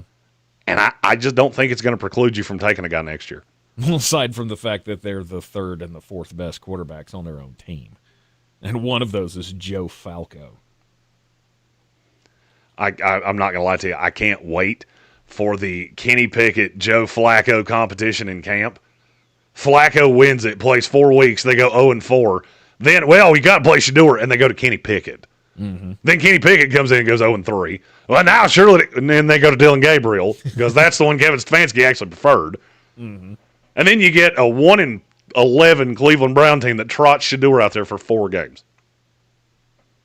to get killed. And that's I'm afraid that's exactly how that's going to go. Mm-hmm. And then Stefanski's fired, Andrew Berry's fired, and then we have a whole nother conversation for next offseason. Yep, and if you continue with just one win, then maybe you have the number 1 pick. Maybe you get to pick Arch Manning and make him come back. Make him come back to school. Pick him. Make him say that thing that you really don't want to make him say. I don't want to play for you. Family's already proved it once. I watched the clip the other day. I don't remember what I was watching. Somebody was showing it the other day, and I had forgotten just how standoffish that was. Right, how uncomfortable it was when the reporter goes up to Eli right before the pick is made and says, "What are you going to do if they say your name?" And he's like, "We'll see." Tron24 in our YouTube comment said, "Please give us any quarterback other than Aller." I'm from Cleveland. We talked about it being false. I actually want to acknowledge what you just said there. If you start hearing a team tell you something's false, that should really throw up red flags. Cade Klubnik, I'm just going to level with you. I don't think there's anybody with an IQ over salad dressing that would take him over Drew Aller. Mm-hmm. I really don't. I don't. And I'm talking about NFL evaluators. I don't see how you look at a smaller kid with a smaller arm who is passably athletic and go, I couldn't find a team that would take him in the first round. Jordan Reed had him at 1 overall, and I'm not going to lie to you. If I knew Jordan better than I do, I would have sent him a text message going, what am I missing? Because I don't see it. Mm-hmm. Oh, but he was so good at the end of the year. Yeah, playing against Louisiana Technical Institute for the Blind. Go back and watch that tape against South Carolina and tell me that's a guy you see as a top 5 pick. Because Cade Klubnik is why you lost. And Lenora Sellers, I haven't said that name yet. I'll go ahead and tell you it's not going to take long. We have to take a commercial break. My team's up next.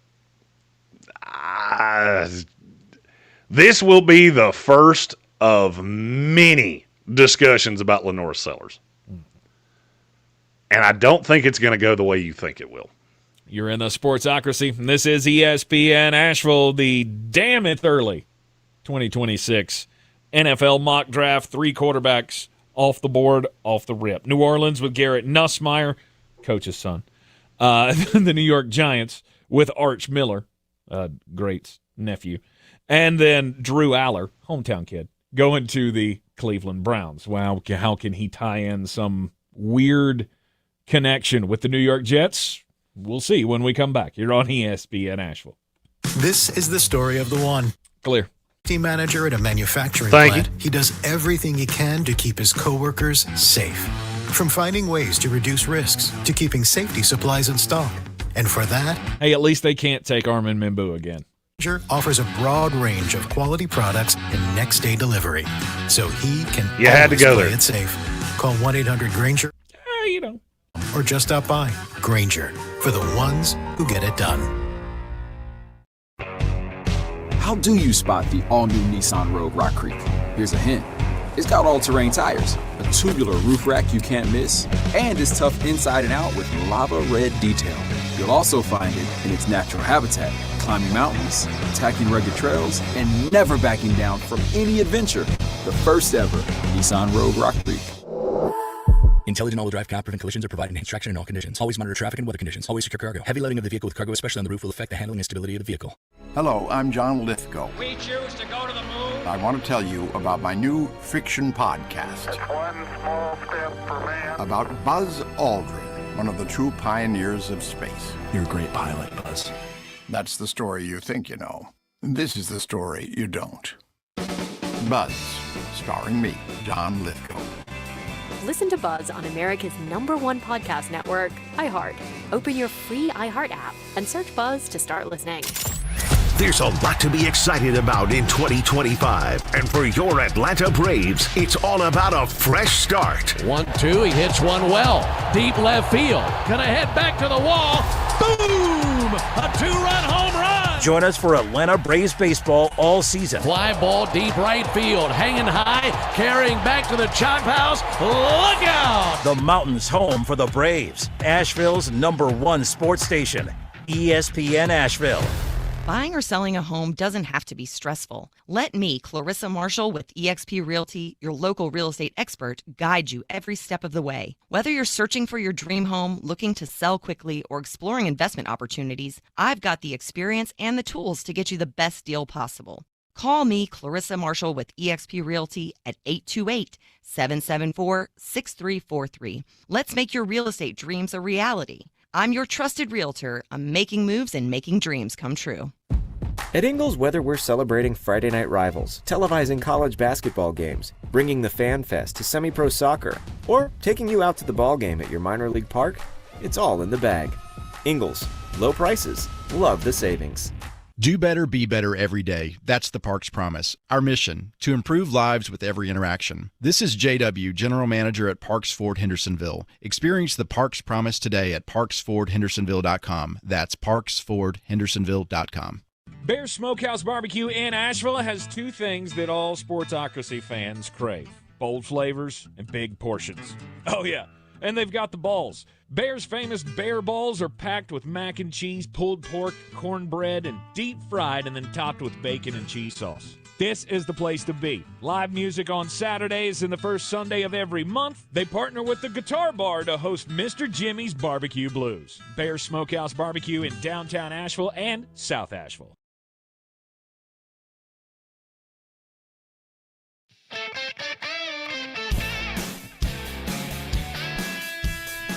The Sportsocracy. What are you people? On dope?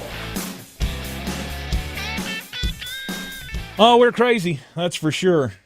The damn it's early NFL mock draft for 2026. What are you, a cop? Or you seem to be very worried about the hallucinogenics I'm on to do a mock draft 51 weeks before a draft.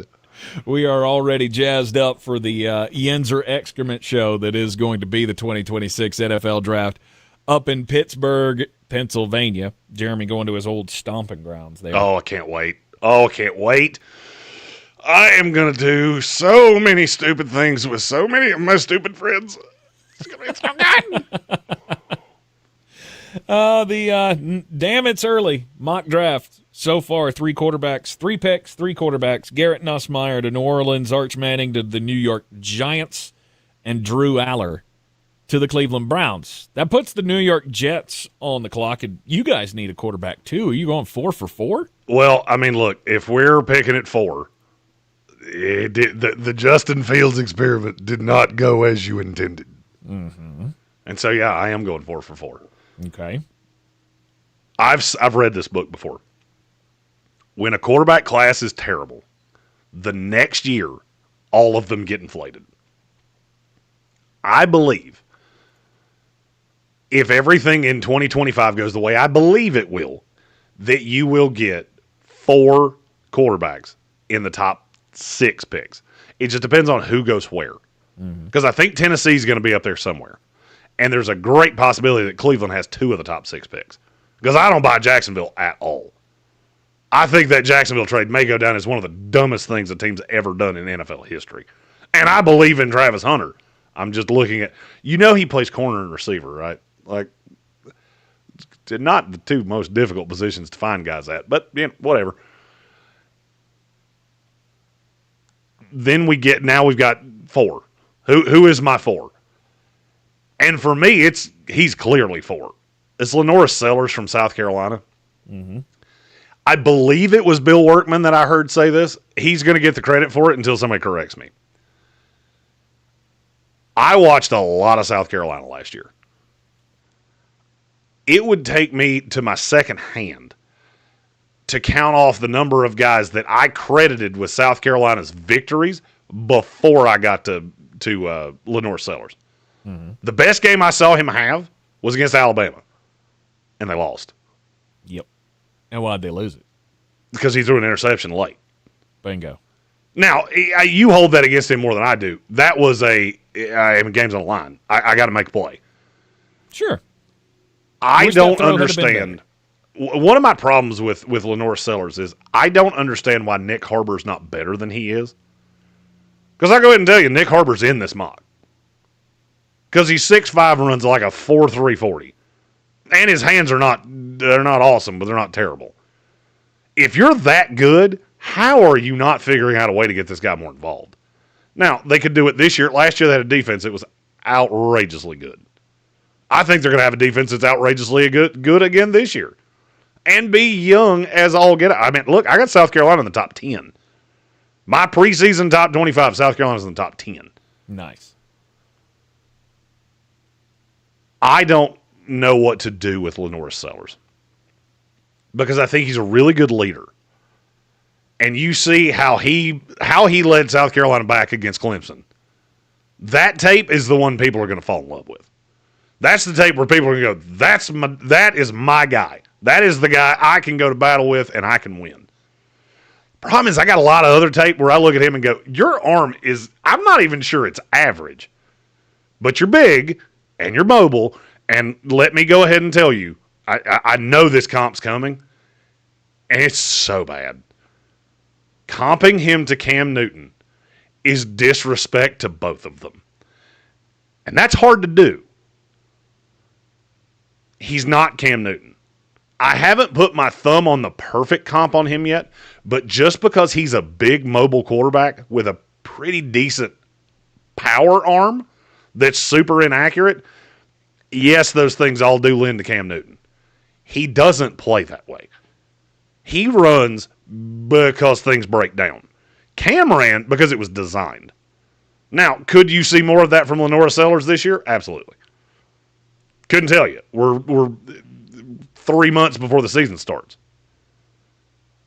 I don't see it. A lot of other people do.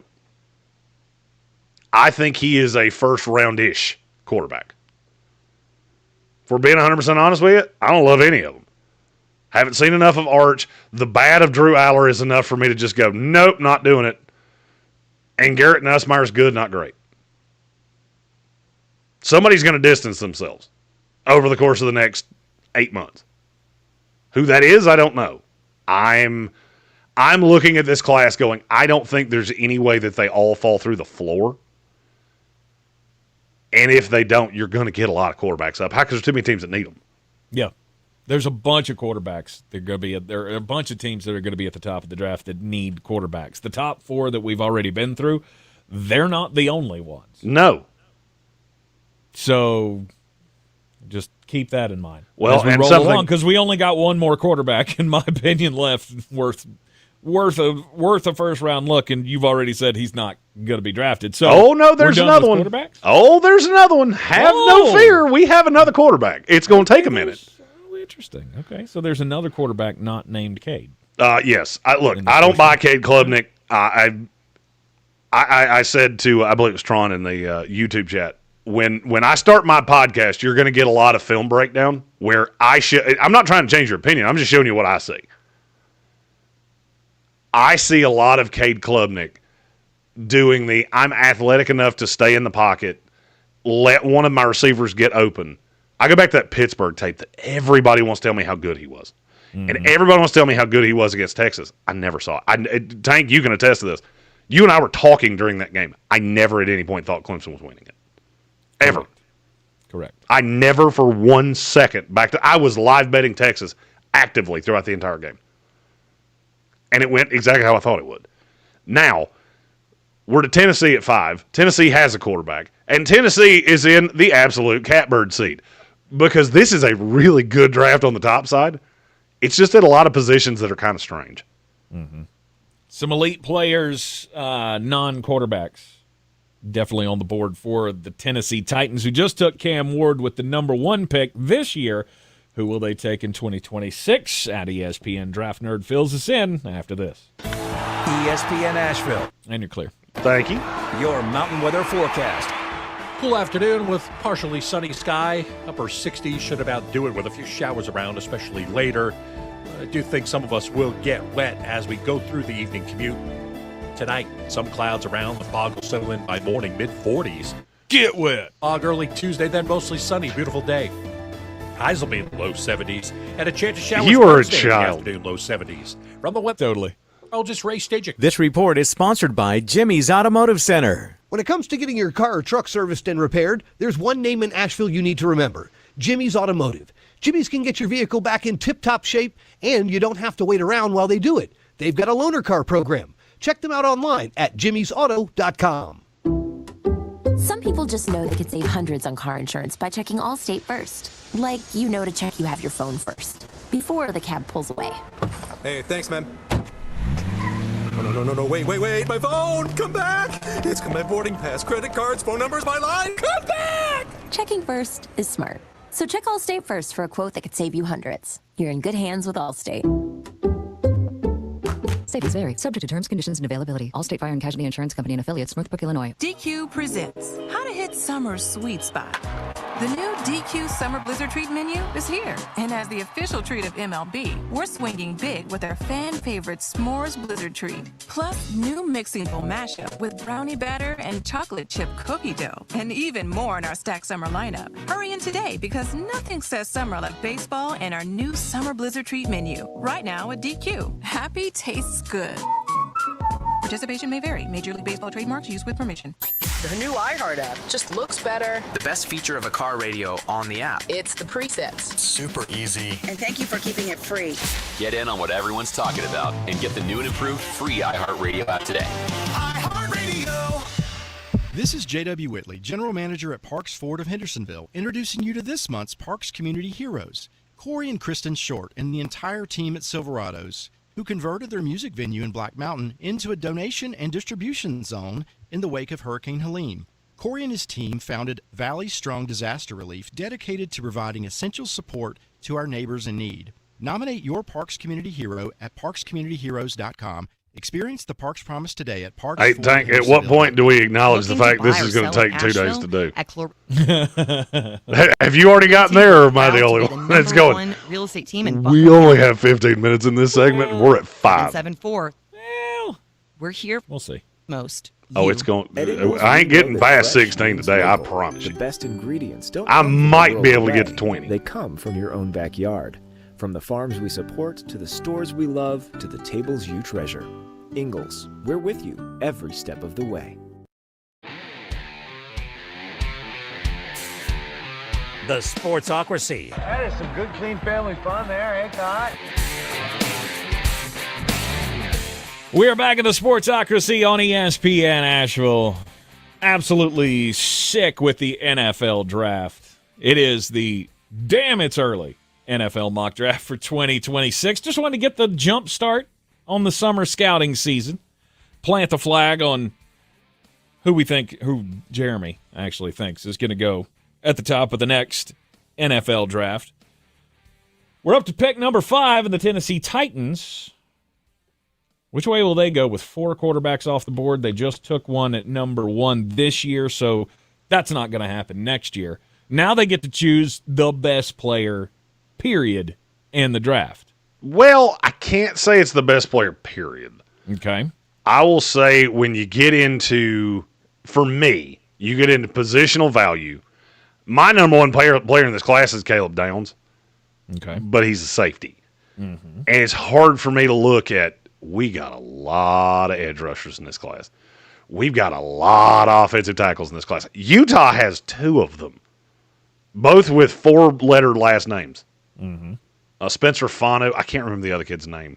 I wrote it down somewhere. It's somewhere in the pandalarium that is my desk right now because Tank made me do this. Despite the fact I did not want to.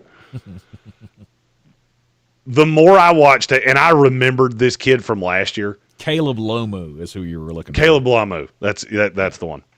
Fanu and Lamu. Mm-hmm. Which there's a farm animal joke there somewhere. Fawn and llama. It's there somewhere. I just haven't made it yet. I had this kid's name when I broke down Miami tape last year. I had this kid's name. I had written it. It looked like I was talking about my crush when I was in the 6th grade. Because I had just kept boldening the letters. So at the top of the Miami eval, I was looking at Cam Ward, I was looking at Restrepo, Damian Martinez. The name that was just bold at the top was Ruben Bain. Okay, linebacker, right? He can be a lot of things. Okay. I think there's a great possibility he's going to be this year's Abdul Carter, and he's way bigger. He's 6'3", 275, legit. And he's an animal. He's one of those guys that I watch the tape on and go, are we sure we can't let sophomores come out? Like, are we positive? Because I think that kid could play in the NFL right now. Because that dude looks like a grown man right now. And you look at Miami's got a lot of players. Look, that's always one of the ways that I bet is when I start doing the summer scouting. And I go, my God, this team's got 7 guys in my top 100. You got to be at least serviceably good. Mm-hmm. Miami falls into that. And they've got them at good positions, too. You know, I don't love their quarterback. He's way lower in my top 100 than you would think. But you've also got a left tackle. You got this kid. And I just look at Ruben Bain. The kid's had 46 hurries in 2 years. He's had 46 quarterback pressures in 2 years. Mm-hmm. Oh, by the way, he was hurt for a quarter of last year. That's ridiculous. He had 13 sacks in 2 years. One of them was as a true freshman.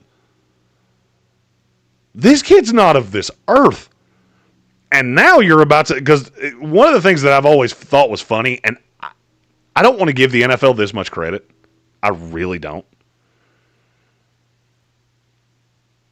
The biggest year of physical growth is that 20 to 21 year. Because that's really the last surge of your body kind of filling out before you start to settle in that 22 to 25 range. This kid has I'll say he has a bit of a juvenile body frame right now. I'm really curious to see what he looks like at the end of August. Because I have a feeling that all the little baby fat that many of us have, I have a funny feeling that's going to go away. And this kid is going to be real easy to remember because he's going to look like Bane from Batman. He was born in the darkness. I'm telling you, he's a game wrecker. Mm-hmm. I love this kid. I think he can play all over the formation. And when it broke down, I looked at Tennessee. I wanted him to take Abdul Carter over Cam Ward. They sold me on Cam Ward. You get a mulligan here with the opportunity to take Ruben Bain at 5. So he's a stand-up edge rusher? I think he can do it all. I think he is I don't think he's of this earth. Like, I honestly think if you went to take this kid's blood, some ooze would leak out of him that looks like what made the Ninja Turtles. Okay. And I'll be honest with you, the more I watched him, the more it was just out of this world how much he reminded me at times of some of the great edge rushers I've ever evaluated. Now, in the chat, somebody asked, why did you not take a left tackle there? Because they paid Dan Moore to be that. This GM paid Dan Moore to be their left tackle. Do I think that's incredibly stupid? Yes, I do. But you ain't paying $80 million to a guard. Mm-hmm. And you can't get out of it. I think the first out in that deal is at year 3. So the line is kind of what it is. But Ruben Bain that's my number one priority position player in this class. I have him ahead of all of the quarterbacks. Okay. I also Ruben really Bain. want him to be a Jet so we can be best friends and do karate in the garage. Even though we're never going to spar because I'm afraid he'll hit me in the face and I'll break like a porcelain plate. Oh, yeah. And Bain comes to Gotham. That writes itself as a slogan, marketing slogan. Doesn't it, though? Wow. It does. It does. Ruben Bain Jr., edge rusher out of Miami to the Tennessee Titans at 5. All right, and then you got Jacksonville, who traded their pick to Cleveland. So Cleveland's up again at Cleveland's 6. like, hey, we're back. We're doing stuff again. What you want us to do now? They took the hometown kid at quarterback, Drew Aller, with the 3rd pick. With the 6th pick, they add to the defense. This is an intriguing class for me, solely because I look at this and go, there's not a lot of receivers in this class. So, I mean, I'm looking at a big need from Cleveland going, I'm reaching for any one of them. Mm-hmm. So why would I not make a strength even more of a strength? This is another kid you're going to hear me talk about a lot in this upcoming season. Because Clemson has 2 of them. They have an edge rusher and they have an interior presence. I prefer Peter Woods, the defensive tackle, to TJ Parker. And I will explain to you why. I don't think there's any miss in Peter Woods. If he makes it through this season with his feet still attached to his legs and his legs still attached to his body, he should go in the top 5. He had a 15% pass rush win rate in 2 years at Clemson. Wow. That's insane from an interior guy who's a little doughy. This is another one of those kids that, wait till you see how he comes out this year. Because when you hit that man strength, this reminds me of Quinnen Williams, where you watch him and go, nobody can stop him. What's he going to be when he actually fills into his body? Because the kid's still, he just turned 20. Like 2 weeks ago. Yeah. And he had a 15% pass rush win rate in the ACC, which I'm not saying is the highest of high level of competition. It's not the WAC either. It's not the Mountain West. I absolutely love this kid. Mm-hmm. And the thought that you could pair him with Myles Garrett is absolutely terrifying. I don't know how you'd block it. You put those 2 guys on the same side, I have absolutely no idea how you would block either one of them. Good Lord. And you put him next to Mason Graham. Uh-huh. With Jeremiah coming off the second level. Oh, yeah. Uh-huh. It could be dangerous. And I'll be honest with you, the reason that I didn't give him an edge rusher here, edge rusher stays really stocked. I mean, I struggled to get David Bailey in the back end of this first round, and I love him. He was my number 1 transfer in the class. And I struggled to even get him in the first round. Mm-hmm. So there are other guys that they could look to fill need there. Peter Woods is the best defensive tackle in this class by a lot. And I think he can play. He's played edge at Clemson. I think he can play edge in a 3-man front. I think he can play defensive tackle. He's just insanely versatile. Huge. That's huge to be playing on the edge. Uh-huh. And he's done it. 315? And he's done it. Last year, he played outside the tackle 122 snaps at 315 pounds. Wow. All right, Cleveland goes Peter Woods, defensive tackle from Clemson. The Miami Dolphins. Where do they go? But Miami's one of those teams that I feel like people are going to see them there and go, but Miami's not that bad. Yeah, they are. Yeah, they are. Especially if Tua Tagovailoa is not just bright-eyed and bushy-tailed every single day walking in this building. Mm-hmm. I feel like Miami made a huge error in judgment in this past draft because you added 3 guys that basically do the same thing. I also feel like you're going to find very quickly, and you can tell me that I'm egotistical and that I'm just doubling down on something that I said. I don't think this offensive line is even passably good. I really don't. I think you're going to find out that Teron Armstead was really about the only thing that was holding this together. And now you have 2 tackles in Patrick Paul and Austin Jackson that have already really shown me what they are. And I'm not saying they can't get better. I'm saying to expect both of them to step up to the level that they need to step up to is a lot to ask in 1 year. So I'm going to take my number 1 tackle on the board, and this is probably not the name that people think I'm going to say. This is the one that I know for a fact can come in and start at tackle in the NFL.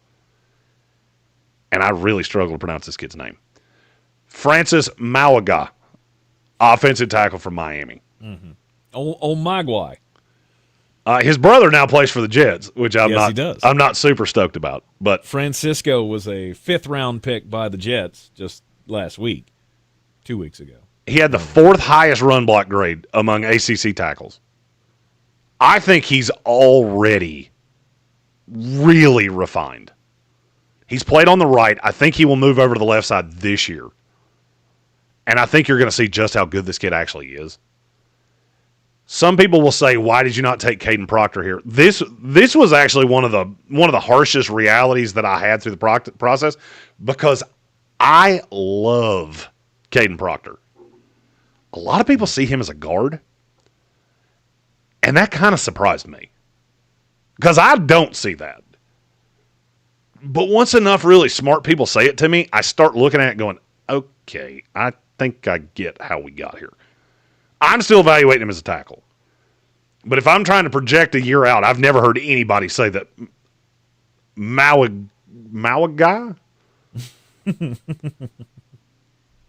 Mauigoa, maybe? I've heard Mauigoa. I've heard a lot of things. You know what I've never heard? This kid say his own name, which is what I need.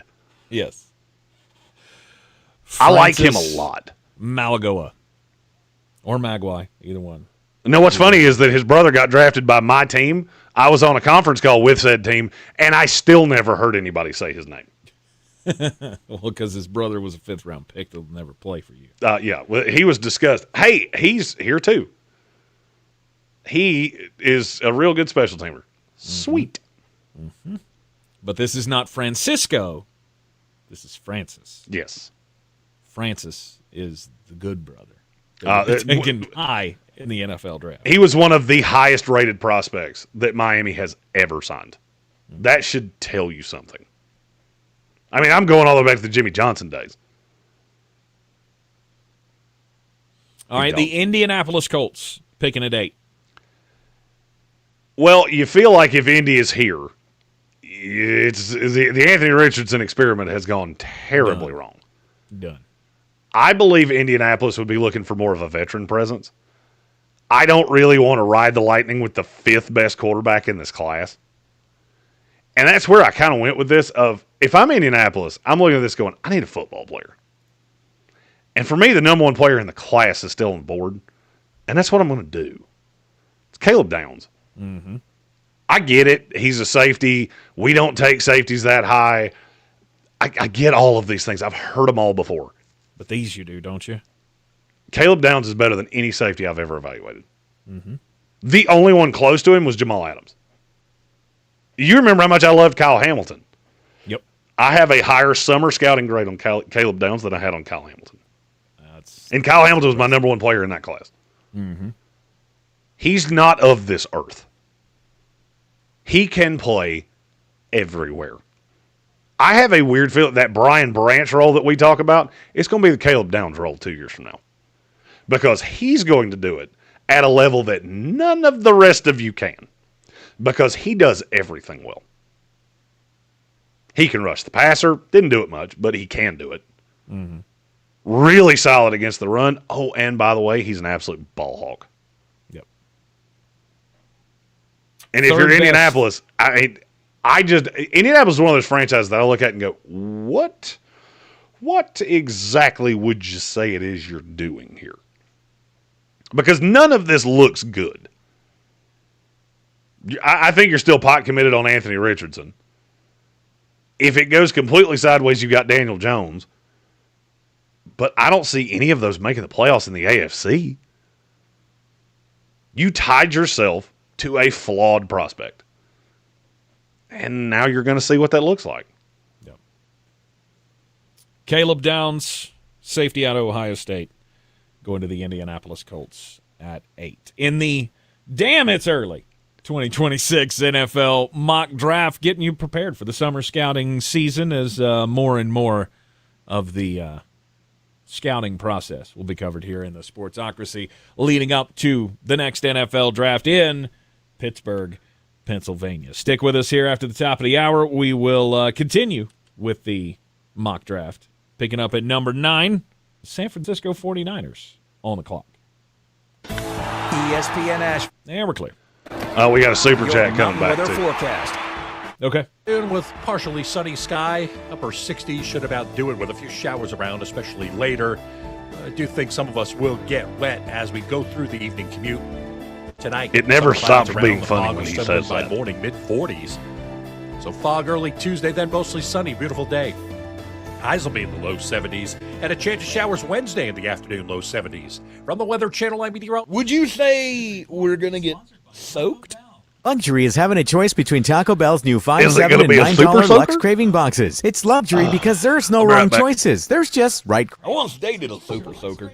box at Taco Bell today. At participating stores while supplies last. Prices vary. Drinks exclude freezes. Tax extra. Bonus bucks. Bonus bucks. Once you win $1,000 in bonus bucks, you'll have more money to use on your fantasy leagues. Bonus bucks. The winning happens every weekday, right here On ESPN Asheville. Looking for a career with stability and purpose? NC Department of Adult Correction is hiring correctional officers statewide with a $10,000 sign-on bonus, paid vacation, and benefits. Learn more. Visit dac.nc.gov/co-jobs.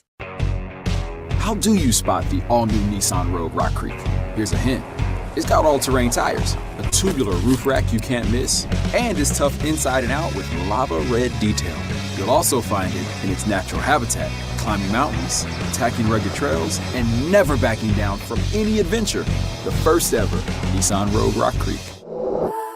Intelligent all-wheel drive cannot prevent collisions or provide enhanced traction in all conditions. Always monitor traffic and weather conditions. Always secure cargo. Heavy loading of the vehicle with cargo, especially on the roof, will affect the handling and stability of the vehicle. Get the dirt out before school's out and call Zero Res. Right now, get 3 rooms of carpet clean for just $129. Book online at ZeroResAsheville.com. Mention ESPN Asheville to secure this deal today. That's ZeroResAsheville.com. I'm Mark Starling, and this Medical Minute is brought to you by Harris Regional Hospital.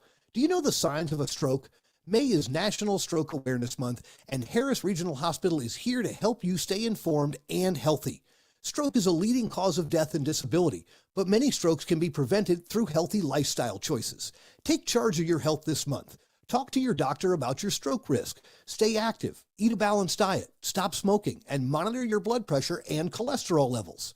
If a stroke does happen, every second counts. Harris Regional is proud to be designated as an acute stroke-ready hospital by the American Heart Association, meaning our emergency team is trained and equipped to deliver prompt, life-saving stroke care 24/7. Remember the signs: face drooping, arm weakness, or speech difficulty. If you notice any of these, call 911 immediately. With expert stroke care close to home, you can live your healthiest life. Are you at risk for a stroke? Take our stroke health risk assessment at myharrisregional.com. Looking to buy or sell in Western North Carolina? Back Clarissa to Sells school. WNC, we're proud to be the number Back one to real estate team in Buncombe County, selling over This 100 ad's not homes in supposed to be running, by the 2024. way. We represent both buyers and sellers, and with a personalized approach. Really? At Clarissa Sells assuming WNC, that was real not estate told to you. isn't about properties. It's about people. Alessa No, has left Clarissa, Marshall so at that one needs to be pulled. It needs to be only the ones with 828-774-6343. Clarissa. When it and comes to I'm real estate, we're here redoing. for what matters most. You. I'm Coley Duffy. cobble together something until I can get her in there to record again. Actually, we're cousins. A few days after Helene, we was in the driveway having a couple beers, waiting on the power to come back on. All right, good to know. People calling, needing trees removed, and couldn't afford it. So I called my dad to Yeah, you were busy the other day, so I called. It's the day you were at the DMV. I called Mark and said, "Tell Tank that because he's at the DMV and I hadn't talked to him." We are fully insured and licensed. We keep our promises. And then I meant to tell you myself, We'll and be there. obviously I These forgot. parts, We forgot. Sorry. The Chainsaw Brothers, you're not a customer, you're family. We're good at what we do, and we do it for a reasonable cost. For all your chainsaw needs, call the Chainsaw Brothers. 828-316-1030. I got 45 seconds. Facebook. 10 for. See how we treat our family. Are you still covered up with storm damage and debris? Call us about our daily rates at 828-316-1013. That's 828-316-1013. We're the Chainsaw Brothers, and with our neighbors, we are Western North Carolina strong. At Ingles, whether we're celebrating Friday night rivals, televising college basketball games, bringing the Fan Fest to semi-pro soccer, or taking you out to the ball game at your minor league park, it's all in the bag. Ingles, low prices, love the savings. From the Ingles studio, WPEK Fairview, WMXF Waynesville, W225CJ Candler, the #1 preset in your car, and the new and improved iHeartRadio app. Free never sounded so good. Now, your chance to win $1,000. Just enter this nationwide keyword on our website, GRAND. That's GRAND. Enter it now. Go to ESPNAVL.com to play, and good luck. Live from the Ingles studio, I can't wait to play with myself every day. the Sportsocracy. Damn the devil to hell! Let the big dog see! Let him on the field! Come get you some of this. Fire them cannons! By golly, put more powder in those things. He couldn't take any more disappointment. Oh my God. The Jets killed him.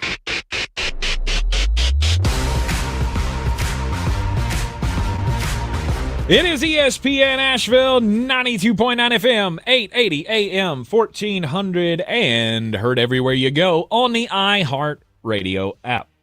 Don't forget to check us out on YouTube. Just go to thesportsocracy.com. You can click that live video link in the middle of the page and then subscribe to the channel. Once you're through to YouTube, then that way you can join us in the chat. You can get all your thoughts in on the program each and every day, including why in the hell are you guys doing a 2026 NFL mock draft? It is the it's early NFL mock draft for 2026. This is also, I need to throw a shameless plug in there. The other great thing, we announced that Womack Wednesdays would be starting next month. Yes. Chris Womack comes in, replaces me for the day, and talks all things local sports with the Cantankerous.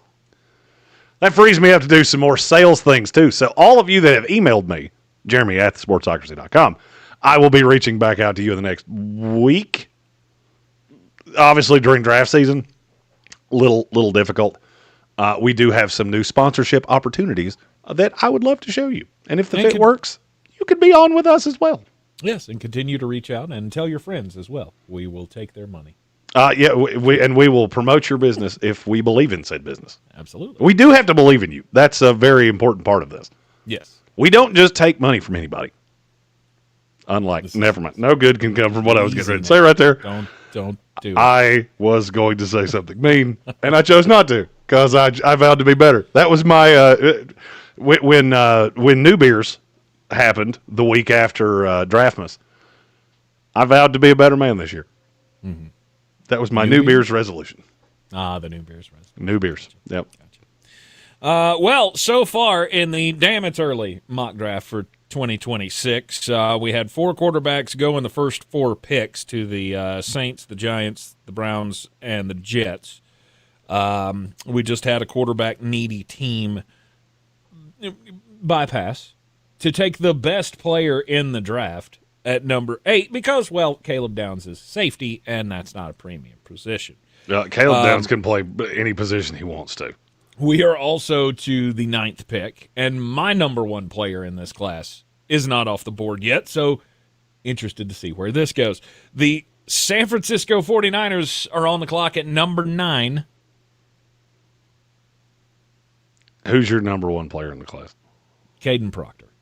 Well, ironic that you said that, because that's exactly who the San Francisco 49ers take right here. There we go.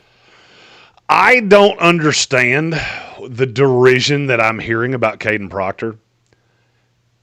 This kid has a weird story. He's from Iowa. He went to Alabama. Nick Saban left. He retired. Went in the transfer portal. Transferred to Iowa. Was there for the spring and then transferred back to Alabama. Okay. I had a feeling that there were going to be some people that were rubbed wrong about that. I did not expect it to be a shot at the tape. Because I love Caden Proctor's tape. But the more I dug into it, the more I was hearing a lot of, I'll say some of the same things, kind of lather, rinse, repeat, of he's gigantic.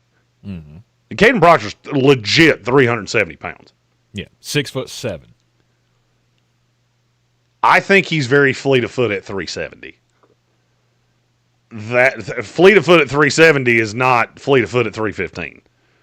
So if you're thinking he's just too big, okay. I don't see it that way. I think he has Trent Williams written all over him. That's how I see it. But if you get freaked out by the weight, and look, some teams do. Some teams, and I saw this with Ariante Ursery in the last draft class. Some teams look at guys that get over that 330-pound mark and they go, that's not a tackle for us. We need guys that are more mobile than that. I don't think San Francisco views it that way. But it's his own blocking scheme. How big's Trent Williams? Oh, and by the way, Trent Williams is 38 years old now. So this is not 25-year-old Trent Williams that was the big dancing bear. This is 3 steps slower, still one of the best offensive tackles in the league when he's on the field. I considered another edge rusher for them. But even if they don't see out of Mykel Williams what they want to in year one, I don't think it's early enough for them to just go, we're taking TJ Parker. And Caden Proctor, to me, is clearly, if not your 1 at tackle, he should very easily be your 1A. Yeah. I have a funny feeling we're going to have the exact opposite conversation with Proctor next year that we had with Will Campbell this past year. Everybody talked about, Will Campbell's arms are too short. Okay, everything's too big on Caden Proctor. All right, so if you didn't like Will Campbell, you should love Caden Proctor. Yeah. Because I'm pretty sure this dude's got 37-inch arms. The thing that gets me about Caden Proctor is that he is so good already at his job in the SEC, and the toughest conference that you could possibly play football in. And do you want to tell everybody how old he is? 19. He's 19 years old. I mean, the fact that he's a freak at his job already, it doesn't really bother me that much that he's that big, overweight, whatever. Like, the kid is he's one of the players that I will actually agree to call a kid. If you're 19 years old, you're still practically a kid to me. Well, the fact that he is just still learning how to live his life as a teenager, I think that puts the ceiling, astronomical of what he could be with the right coaching. I think part of the jump from year to year was incredibly impressive. I did not love him as a freshman, but I saw the raw, and I saw that I thought he was going to get better. He took a huge step last year. I think what I like about him so much is what some people are using against him. And it gets into that motor and the having your mind in the game. The 2 best tapes you will see of him, one was against Georgia and one was against South Carolina. That was the 2 best defenses they played last year. He mauled them. And it did not matter what they threw at him. But then you watch him against inferior talent at times, and it's almost like there are mental lapses, and he can get beat. I think that's what people see. I'm not sure. I'm really curious to see what he puts on film this year. Because if he takes another step year over year, he's a top 5 pick. If he takes the same jump into his junior year that he took from freshman to sophomore, he's a top 5 pick, and he'll go ahead of Malgai. By the way, I Googled it in the break. It's Malgai. That's how you say that name. Okay. At least that's what Google told me. If you want to get mad at somebody, get mad at Mr. Google. I don't know who that is, but you can call his office, and they will give you an automated message and tell you to go falafel yourself. Mm-hmm. But that's who told me. So I would have, if he has that jump, I will have him over Malgai. Yeah. Caden Proctor will turn 20 on the very first Womack Wednesday of this program. June 4th. June 4th, he will turn 20 years old. So he will not be entering the draft as a teenager. But, man, he's so good. So good already, and so much more room to grow. The number 10 pick belongs to the Minnesota Vikings. The Minnesota Vikings. Yeah, sorry. I don't buy this team. I don't. I also will tell you, I just have to say this because I heard it on Twitter from, I don't even remember who the beat writer was now, I feel like this story is already written of how this is going to go, that J.J. McCarthy's going to get hurt again. Another Sam is going to come in and replace him and put up outrageous numbers and then wind up getting big money somewhere else a year from now. Okay. So I'm not the first one to say it, but I might be the first one to say it on radio. Don't be shocked if that happens. Because I'll go ahead and tell you, if you told me Sam Howell played 17 games for Minnesota next year, I will say I have them too high in the draft order. J.J. McCarthy, I never got it. I never understood it. I've read this book with that quarterback too many times.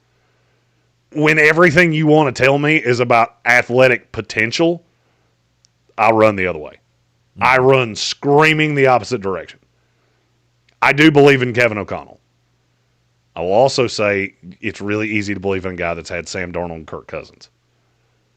This is not the same player. This is where you can really perfect your, hey, I'm a quarterback whisperer. I don't think you're going to. And that's why I have Minnesota picking in the top 10. Now, the good thing is Minnesota doesn't have a ton of needs. If Caleb Downs had been here, they would have done that and not really thought about it. To me, there is one player that is so far and away better than everybody else in this class, they just have to take him fit be damned. It's TJ Parker. I don't really know what to do with him. So the production last year was outrageous. 12 sacks, 28 quarterback pressures, another 11 quarterback hits. He was an absolute menace. And so I feel like people are going to hear that and go, well, then why do you have him falling to 10? I can't quite figure out where he plays. So he's 265. I could see him standing up. I could also see his hand in the dirt. He's one of those that I know he's good.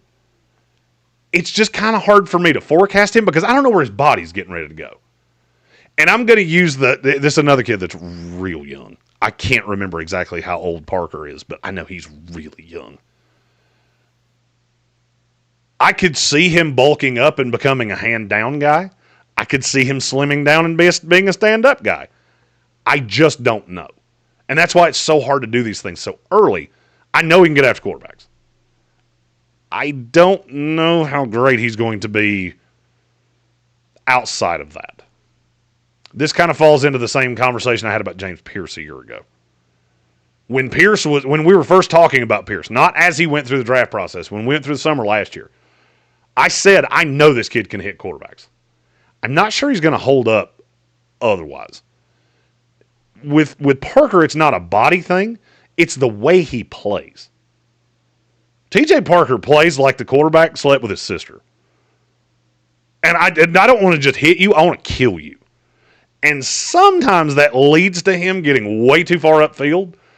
And there are run lanes. I saw this against SMU in the second half when SMU closed that, whatever, it was 31-3 or something like that. The gap that Clemson had built. What I noticed is they were running Brashard Smith right in that gap that TJ Parker was evacuating because he was running so far upfield. I think that can be coached out of him. I don't have tape to say that it has been coached out of him. I feel like you're about to tell me how old TJ Parker is, and he's going to be 16 years old. He's 20. He's 20 now. He'll be 21 in September. Okay. So he's one of those that will be – he's in that normal age range. Yeah. That's still a young kid. Mm-hmm. It's a young kid to have played over 1,000 snaps at Clemson already. And I don't want people to think, oh, Jeremy doesn't like TJ Parker. No, it's not that. It's just I didn't have a spot that really made all that much sense for him. I think Minnesota makes sense because you got Brian Flores that can just find a way to use guys. Right. TJ Parker, edge rusher out of Clemson, number 10 to the Minnesota Vikings. Well, the Carolina Panthers are on the clock. Shall we take the break? I think it's probably a good idea, just so I don't feel rushed on the hometown team. Yeah, just to heighten the intensity here, the anticipation of just who the Carolina Panthers could take in a draft that's, well, it's, a full year away. It's it's early 2026 NFL mock draft here on a Mock Draft Monday in the Sportsocracy. We'll be right back. The quest to regain the Clear. Starts now. So be I can't believe I had saved that line about TJ Parker for a full season, and I didn't even get a chuckle out of you. I apologize. I did not. What was the line? I said he rushes the quarterback like the quarterback slept with his sister, and he doesn't want to just hurt. He doesn't want to just hit him. He wants to hurt him. Nice. That's for Atlanta Braves baseball all season on Asheville's #1 sports station, ESPN Asheville. Hello, I'm John Lithgow. We choose to go to the moon. I want to tell you about my new fiction podcast. It's one small step for man. About Buzz Aldrin, one of the true pioneers of space. You're a great pilot, Buzz. That's the story. I need you to put a sticky note on your computer that says we have a super chat to start this segment. Buzz, starring me, John. All right. We both have short-term memory loss, and we will forget. iHeart.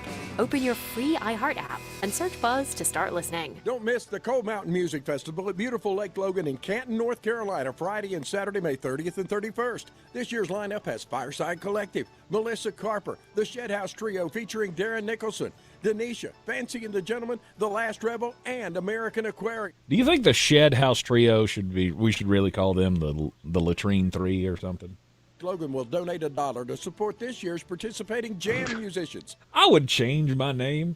On sale now at Cold Mountain Music. We're the Shed House Trio. What did you say? Teamed up under a new local owner to serve our community. Browns great Tim Couch has reportedly told the Browns he does not consent to Shedeur Sanders wearing his historic number 2 this season. When asked why he allowed Johnny Manziel to wear it, Couch reportedly replied, "Who?" MTNGraphicsAVL.com or ShowtimeSportsAVL.com. That's MTNGraphicsAVL.com. Just get your own number, kid. It's not that hard. It's a bunch to choose from. Custom apparel. There's not, though, because you keep retiring them for some reason. We found out a lot of things about our community. We saw neighbors helping neighbors, and we learned in desperate times one of the best things to have around is a redneck with a chainsaw. And next thing you know, the Jets are going to retire Jericho Cotchery's number. For why? Well, why did you do that? After answering the calls I love for help Jericho, that don't they get me heard wrong. on the radio, the Chainsaw Brothers are still here, making it happen the right way. Fair, insured, and local. Need tree help? Call the Chainsaw Brothers. 316-1013. 316-1013. Welcome to Harvest Farms, where the best organic or natural products are waiting for you, where the fields are filled with flavorful delights, and every bite is backed with the highest quality and attention. This is a place of affordable organic adventure, where freshness reigns supreme, that can only be found at Ingles. Harvest Farms Organics. You'll love what's inside. This is J.W. Whitley, General Manager at Parks Ford of Hendersonville. I would like to introduce you to some of our very own Parks community heroes.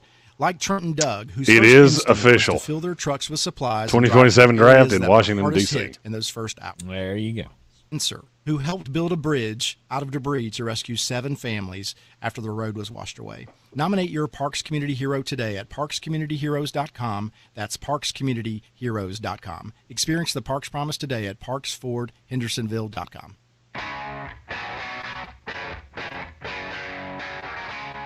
The Sportsocracy. We're just dumber than a bag of hammers. We're back at the Sportsocracy, and this is ESPN Asheville. The Damn It's Early mock draft for 2026. Yes, I know we just came back from Green Bay, but we're so excited about going to the Yinzer Excrement Show in Pittsburgh next year. And then further, we are excited in 2027 to be headed to Washington, D.C. The announcement has officially been made at the White House today. I don't know if it. I don't know if it was made by that guy, but I do know it was made.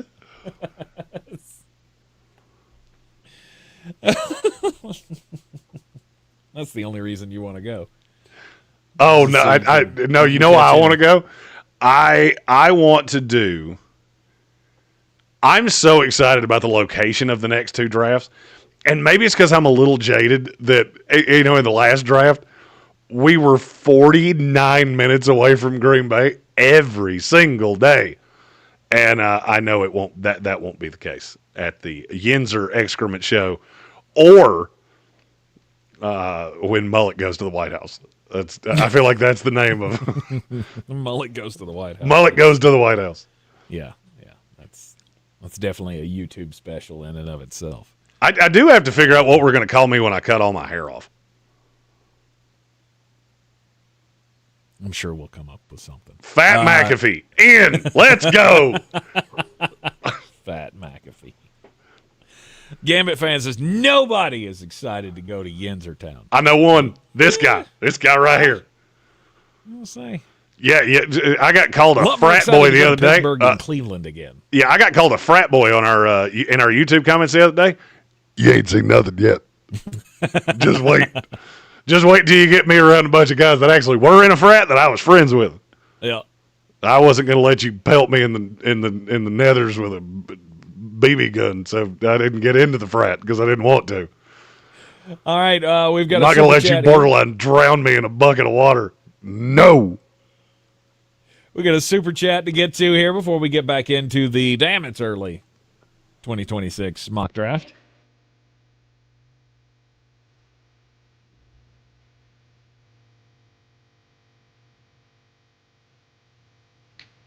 From Red Sea, he said, I vote to evoke the mythical podcast exclusive 4th hour. There will be some of that. Some of the podcasts will be released that way. I'm excited to be able to do a podcast that is draft centric.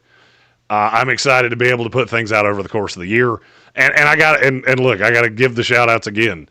David Smith and Zach Hurst taking the fantasy football thing off of me, where I will pop in with them occasionally, maybe once a week, to do a few minutes of fantasy football stuff. Other than that, it's them. They're more connected to it than I am. Mm-hmm. I'm locked into the draft. I also got to thank Tank and Chris Womack for taking 1 day a week off my plate, where you guys get to do fun stuff and talk about things you're passionate about, and I'm really excited that all of that worked out. But I just don't want people to think that becomes Jeremy's golf date, which it probably will be. But that's not all it will be. Right. Once in a while, we'll give you the opportunity to get out and hit the links during the show. I will be doing that probably one day this week. I got to figure out what day is pretty, because we still got to get into off-season grades for every team. We got a lot of stuff to do this off-season. Yes. Summer scouting starts in June. Mm-hmm. I'm only here 4 days a week in June. And next thing you know, we'll be talking about we're headed to Clemson for something. I know we're going to be down in that Death Valley Satan hole. Miami. Is Miami coming to town? Because, I mean, just going through the process here of trying to prepare for this. Miami's got a lot of dudes at the top. Clemson's got a lot of dudes at the top. If that's a game that they're playing in Death Valley this year, it's probably one that we need to try to make because there's going to be a lot of top NFL prospects in that game. They do not play Miami this year. Oh, okay. They play LSU, but I don't think that one's in Clemson. Mm-hmm. If I were betting, I would say, oh, God, I don't want to go Florida State Clemson. Even though I don't love you the way I used to, I don't want to. It's like the ex-girlfriend that still, it's still kind of like you. I just don't. There's love still you feelings there. Right? Yeah, I mean, I don't want to. I don't want to see what's going to happen there because that's not going to be fun for you in the least. They play Clemson at South Carolina, or they play South Carolina at South Carolina. Mm-hmm. We will find a reason to get to Clemson. I feel very sure of it. We'll also get to a game that Miami plays somewhat close to here because they have 44 dudes in this draft class. Workman says LSU Clemson is in Clemson. Is it in Clemson? That's what he said. I thought that was like an Atlanta game. Who knows? I will check. I'll check the breakdown of the next pick. You have internet that is literally two rats running on one wheel. Let me multitask. I got I was going to say, you're going to have to be the one to do the heavy lifting here on the 11th pick of the 2026 NFL Draft, the Carolina Panthers. Oh, my God, that game is at Clemson. Bet I can tell you where we are week one. Without releasing a schedule, I bet I can tell you where week one is. August 30th. Let's go. It's going to be so hot down there. God, I'm going to have to sell a kidney to buy tickets to that. But no doubt. Oh, actually, we're going to sell one of yours. Mine aren't worth much. I don't know. I don't know if we can do that or not. Does that take me out of the running if I've already had a heart attack? I mean, I know it's not the same organ, but still. If one's been damaged, maybe the other one's been damaged as well. There's another one that I can't say out loud. To the jet I go! All right, who the Carolina Panthers got? I'm not going to lie to you. I don't remember. I had to make my little joke. I thought you were going to tap dance there for a second. All right, Carolina at 11. This is a player. He is raw. Bryce Dial, who you'll be hearing a lot from during our draft process this year. He's the sideline scout. He just watched a bunch of tape on this particular kid, and he did not come away all that impressed. I'm really looking forward to comparing notes on this one because I love this kid a lot. It's Keldrick Falk from Auburn. Mm-hmm. There are not many guys that are as versatile as he is. He's 6'6", almost 290. He can play 3-4 defensive end. I think he can play defensive tackle. He is predominantly a speed into power guy. He's a bull rush guy. But he took such a step last year. If he takes another step like that, there's another kid that could be top 5. It wouldn't shock me in the least. Because the raw of him is out of this world. And the thing that I noticed that if you're just looking at him in a phone booth, it's maybe not that impressive. Auburn's not very good defensively. He's really the only player that you have to worry about, and he was still wrecking people last year. And just for me, the thought of him with him and Derek Brown, and that could be not fun to deal with. Right. Also had 9 sacks from the interior last year, which is right. Not something you see all that often. that is quite a bit, not only to be, one of the best run stuffers in college football as well. Well, I mean, he's just there's a I think I have to start calling this the Travis Hunter rule. You get guys that are something you've never seen before. You don't see guys at 6'6", 290 that can move like that. Mm-hmm. Because he doesn't look 290. The only reason I even know that he is because that's what they listed him at in the media guide, which makes me think he actually probably closer to 300 pounds. He doesn't look it. No. He's very light on his feet. And if he has another jump ahead year this year, that's another top 5 guy. That's the craziest part of this class is that there's about 20 different players that I look at and go, if you just do year over year what you did last year, this might be the best first round we've seen in years. And yet we'll still be talking about quarterbacks. Of course you will. I don't love any of the quarterbacks in this class. Quarterbacks make the world go round. In fact, in this mock draft, they all went in the first 4 picks of the draft. Not all of them. We still got another one coming in this mock draft, and one that probably will be taken in the first round, just because he's got a name. Of course, Shedeur had a name too, so it doesn't always work out that way. The number 12 pick, that's the Dallas Cowboys slot. This is the pick where you realize exactly how early we're doing this, because the guy that I'm taking here at 12 can't run right now. It's Jermod McCoy, cornerback out of Tennessee. He tore his ACL in January. Mm-hmm. I have absolutely no idea what you're going to get out of him this year. For Tennessee's sake, I hope he's on the field sometime very early in September, because if he's not, that secondary leaves a lot to be desired. But he's a dog. I watched him as I was, and he was one of those, it was almost like osmosis of, I'm not actually watching you, because I was watching tape on Pierce or Omar Norman Lott or one of the other guys from Tennessee. It was like he just shined through on the tape every single time I would throw on Tennessee tape. He's got a great body build. 6 foot, just a hair over 200 pounds. Had 6 interceptions, I think, over the course of 2 years at Tennessee. And there's just a lot to like. He's a strictly outside corner. This would be a replacement for, I don't love either of the Cowboy corners. I think you already know that. Especially when neither one of them can seemingly stay healthy for an extended period of time. Corner is a position in this class that I don't love.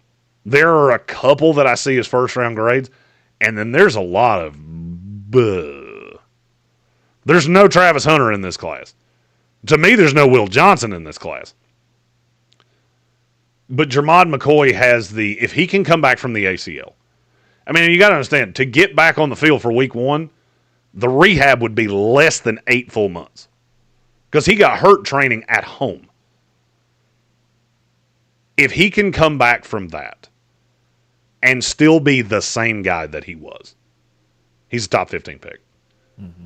Just solely because there's only really, for me, maybe 2 other corners that deserve to go in the first round. And they have buts that I don't have with him. Really, the only but on Jermod McCoy is the knee. You've already had an ACL. You had an ACL training yourself. All of those things are kind of a red flag. But the tape's the tape. And the tape is really good. Jermod McCoy, cornerback out of Tennessee, to the Dallas Cowboys at 12. We'll take a quick break. When we return, we will knock out the rest of the first half of the damn it's too early mock draft here in the Sportsocracy. 13, 14, 15, and 16 coming up next. ESPN Asheville, your mountain weather forecast.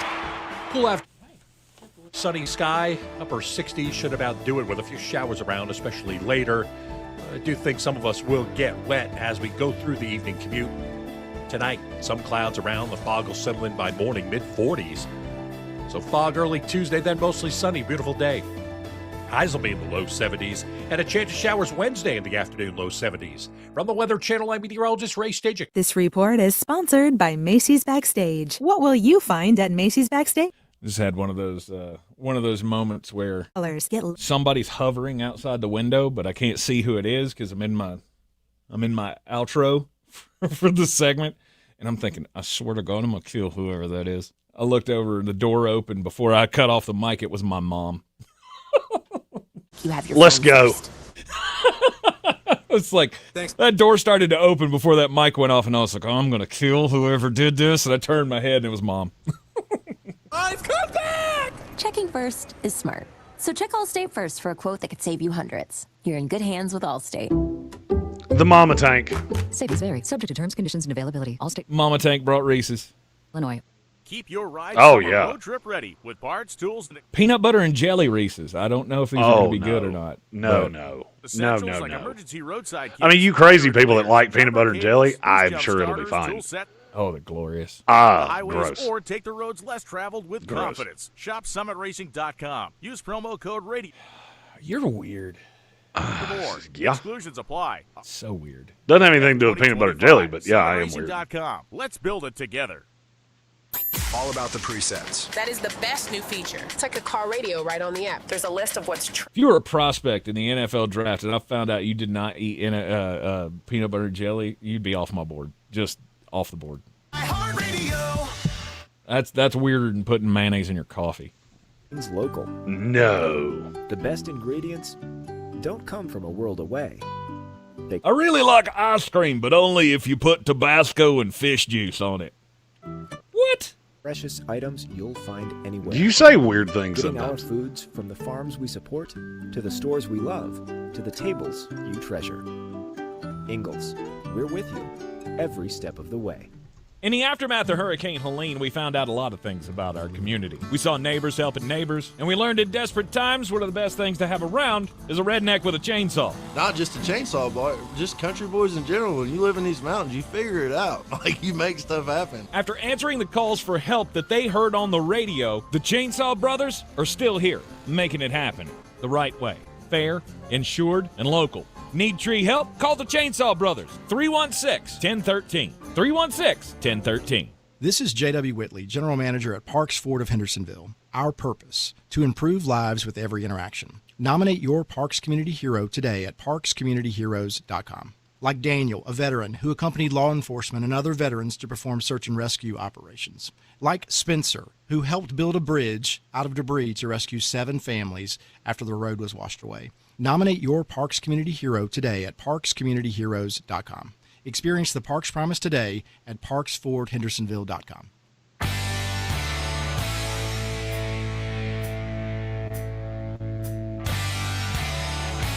The Sportsocracy. We treat star athletes better because they're better people. That's not fair. Life isn't fair, kiddo. Get used to it.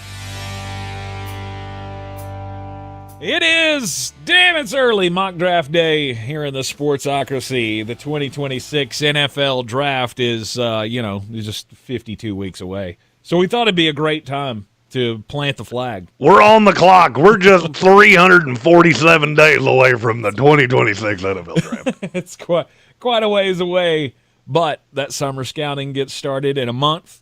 And throughout the process of the season, we are going to be giving you more college football content on the program here to better prepare you for the NFL draft. Rather than just, swooping in at the Senior Bowl every year,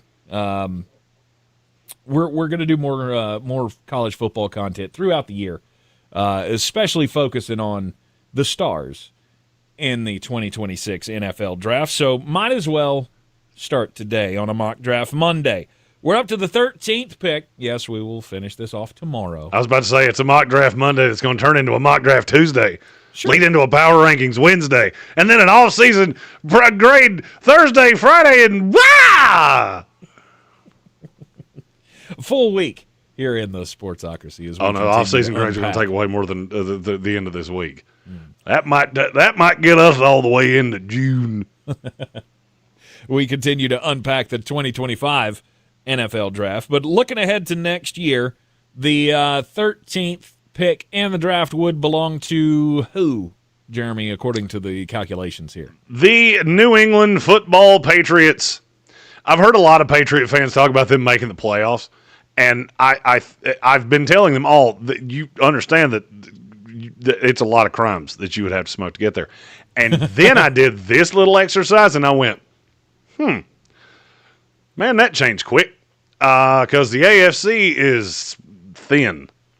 And just think about it. Buffalo, Baltimore, Cincinnati, Houston, Kansas City, the Los Angeles Chargers, and either Denver or the Raiders. That's the top 8 in the AFC. Yep. Who's 9? Pittsburgh, whose current starting quarterback is me. That's a good point.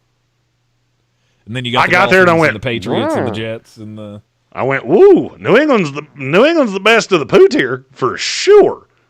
Because I'd take you over Indianapolis, the Jets, Miami, Cleveland, Colts, the Colts, Jaguars. the Titans, the Jaguars. Yeah, it's not as insane as I once thought it was. All right, so who do you have them taking at 13? So New England, I feel like they had my best draft of anybody in the NFL. The one thing they didn't get, and I still feel like they don't really have, is the high-end pass rusher. Danny Dennis Sutton, Penn State.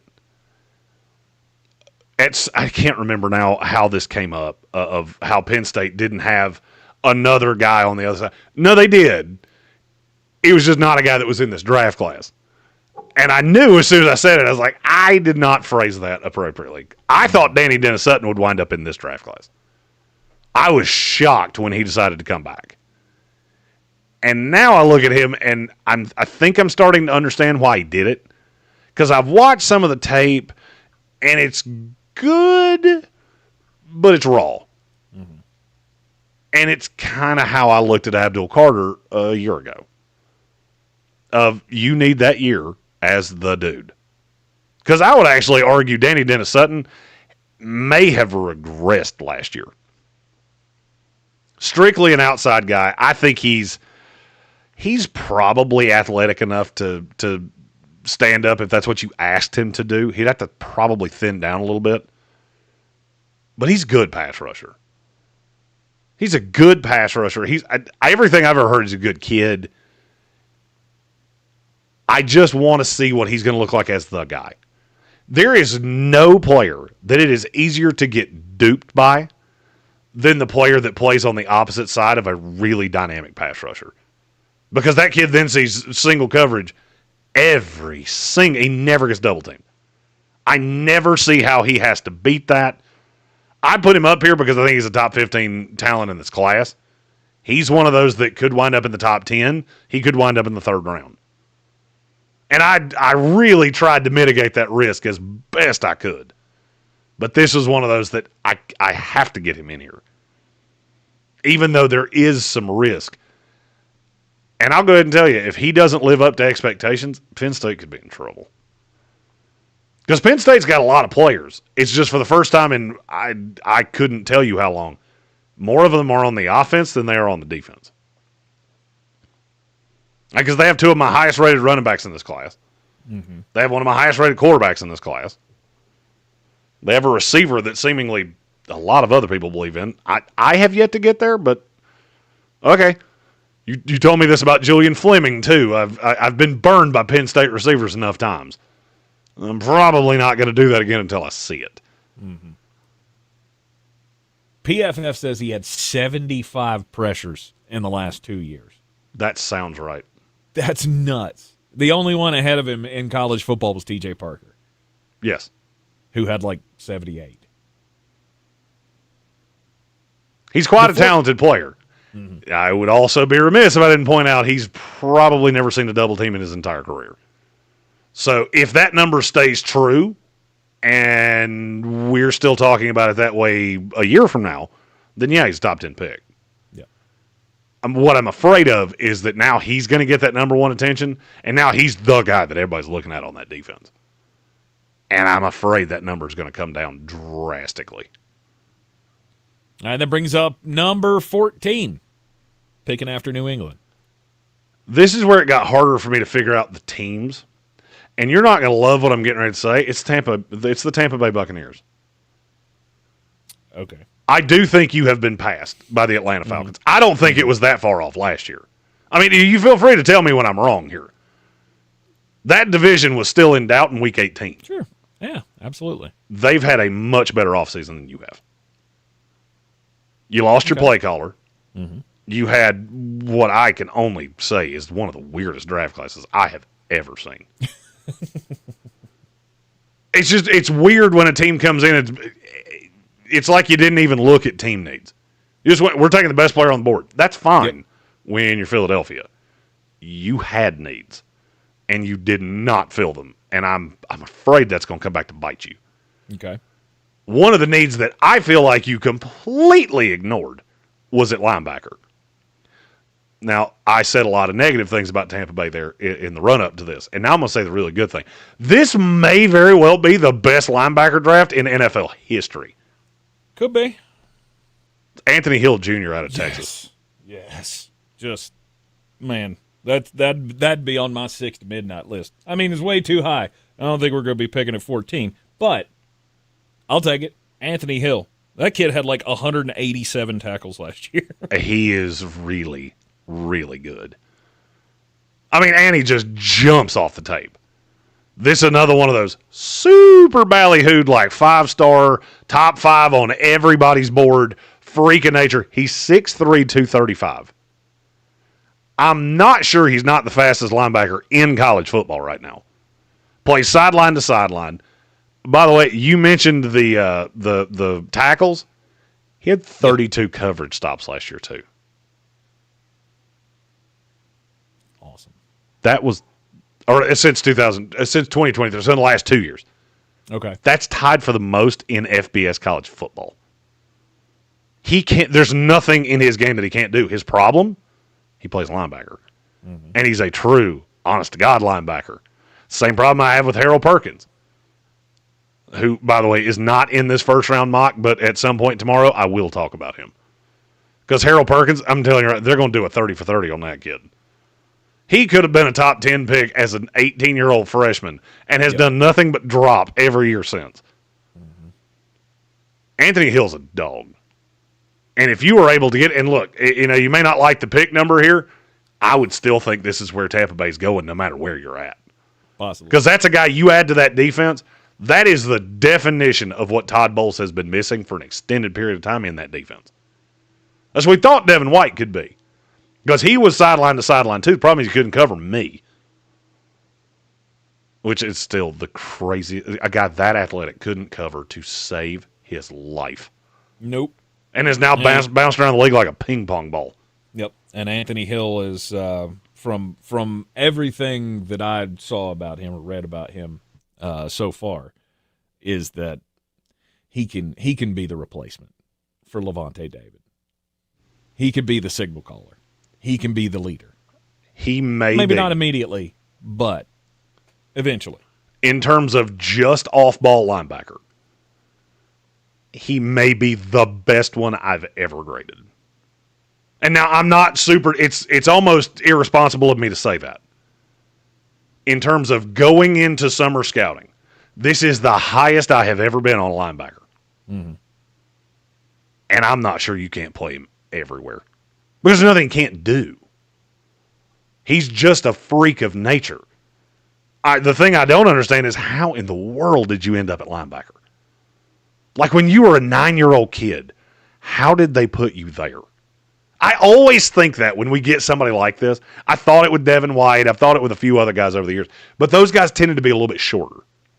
All right, so maybe the wide receiver thing, the edge rusher, he's 6'3", and he may be taller than that.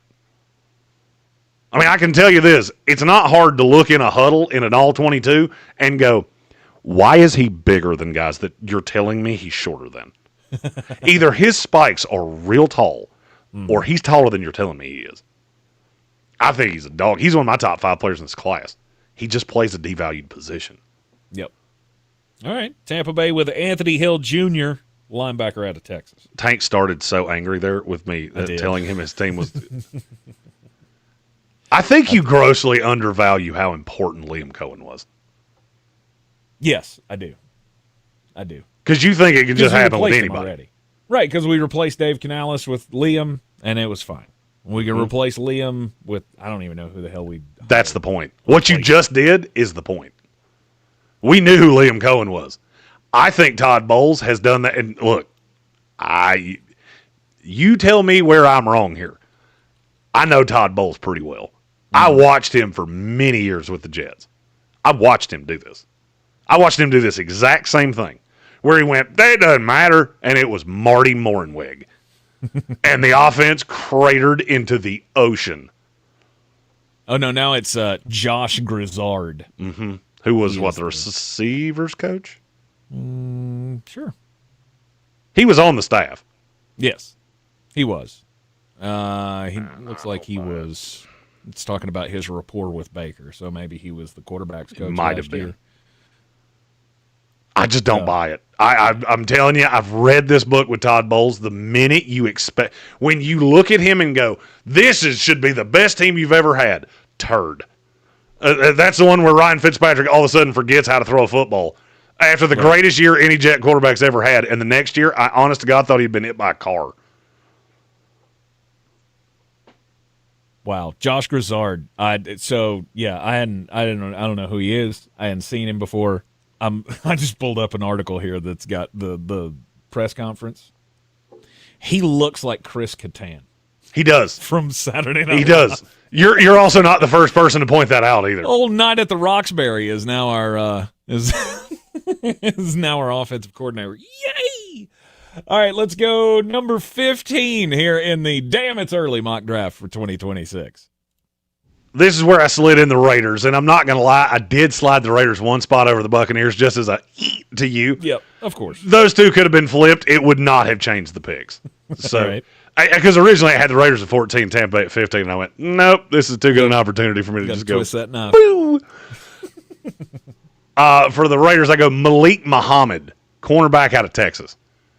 I told you on draft night when Jahdae Barron was selected by the Denver Broncos. Mm-hmm. There's another kid on that team. I'm not going to say he's better than Jahdae because I don't necessarily think that he is. I think he has the potential to be better because he has a better body. He's bigger. I think he's faster. And he's really sticky in coverage. Now, here's the thing that scares me. He's not a crazy athlete either. But Jahdae stepped up not being an elite athlete. They found a way to put him into the right role, and he won the Thorpe Award. I think there's a possibility Malik Muhammad does the same thing. Because I think he has that much skill. Mm-hmm. I think he has that much talent. It's just, can you protect him against super athletic receivers? And I'll give you a point of reference. Him on Zachariah Branch is not going to end well. That's the new receiver at Georgia. Kid came from USC. Right. Freak athlete. He would mush Malik Muhammad. He's not fast enough to keep up with him. Can Texas scheme him the way they did Jahdae to make him to really maximize what he does? Because he should slide into Jahdae's role from last year. And if he does that and he can hold up, he's going to be a top 15 guy.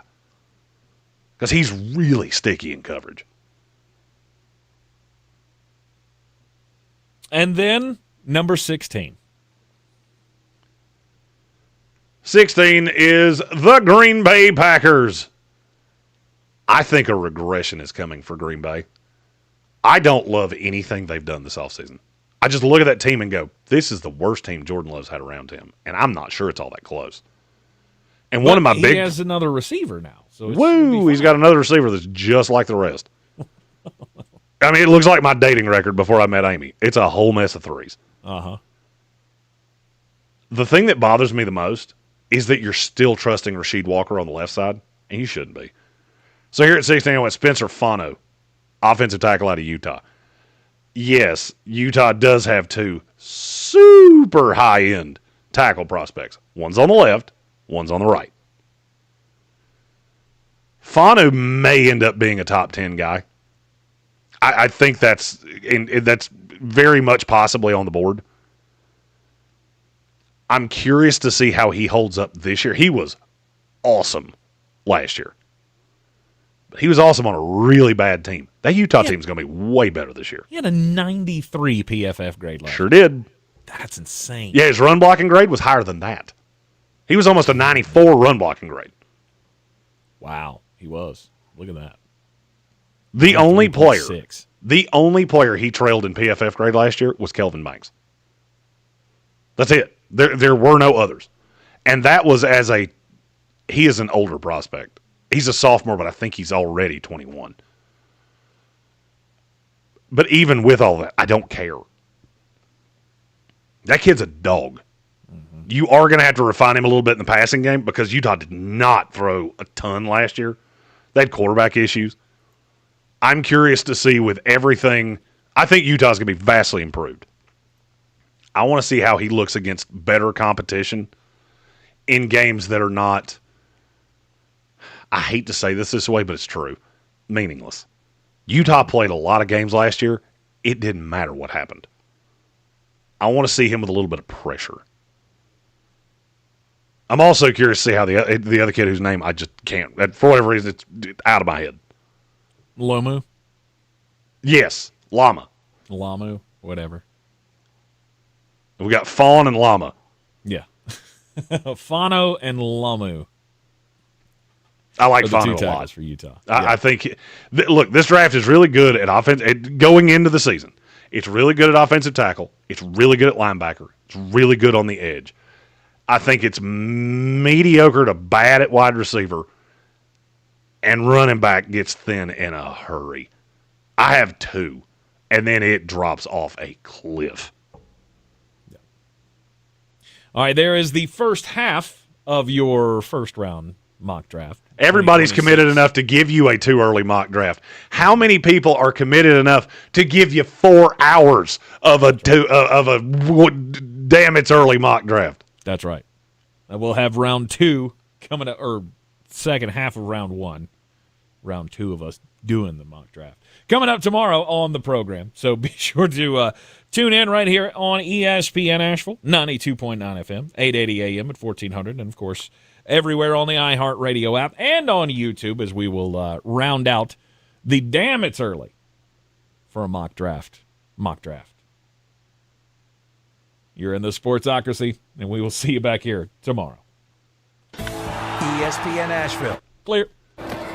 Your Thank you. mountain weather forecast. Cool afternoon with partially sunny sky. Upper 60s should about do it with a few showers around, especially later. I do think some of us will get wet as we go through the evening commute. Tonight, some clouds around. The fog will settle in by morning, mid-40s. So fog early Tuesday, then mostly sunny. Beautiful day. Highs will be in the low 70s, and a chance of showers Wednesday in the afternoon, low 70s. From the Weather Channel, I'm meteorologist Ray Stajic. This report is sponsored by Allstate. Some people just know you could save money on car insurance by checking Allstate first. Those people are probably saving a carload of cash right now. So what are you waiting for? Check Allstate first for a quote today.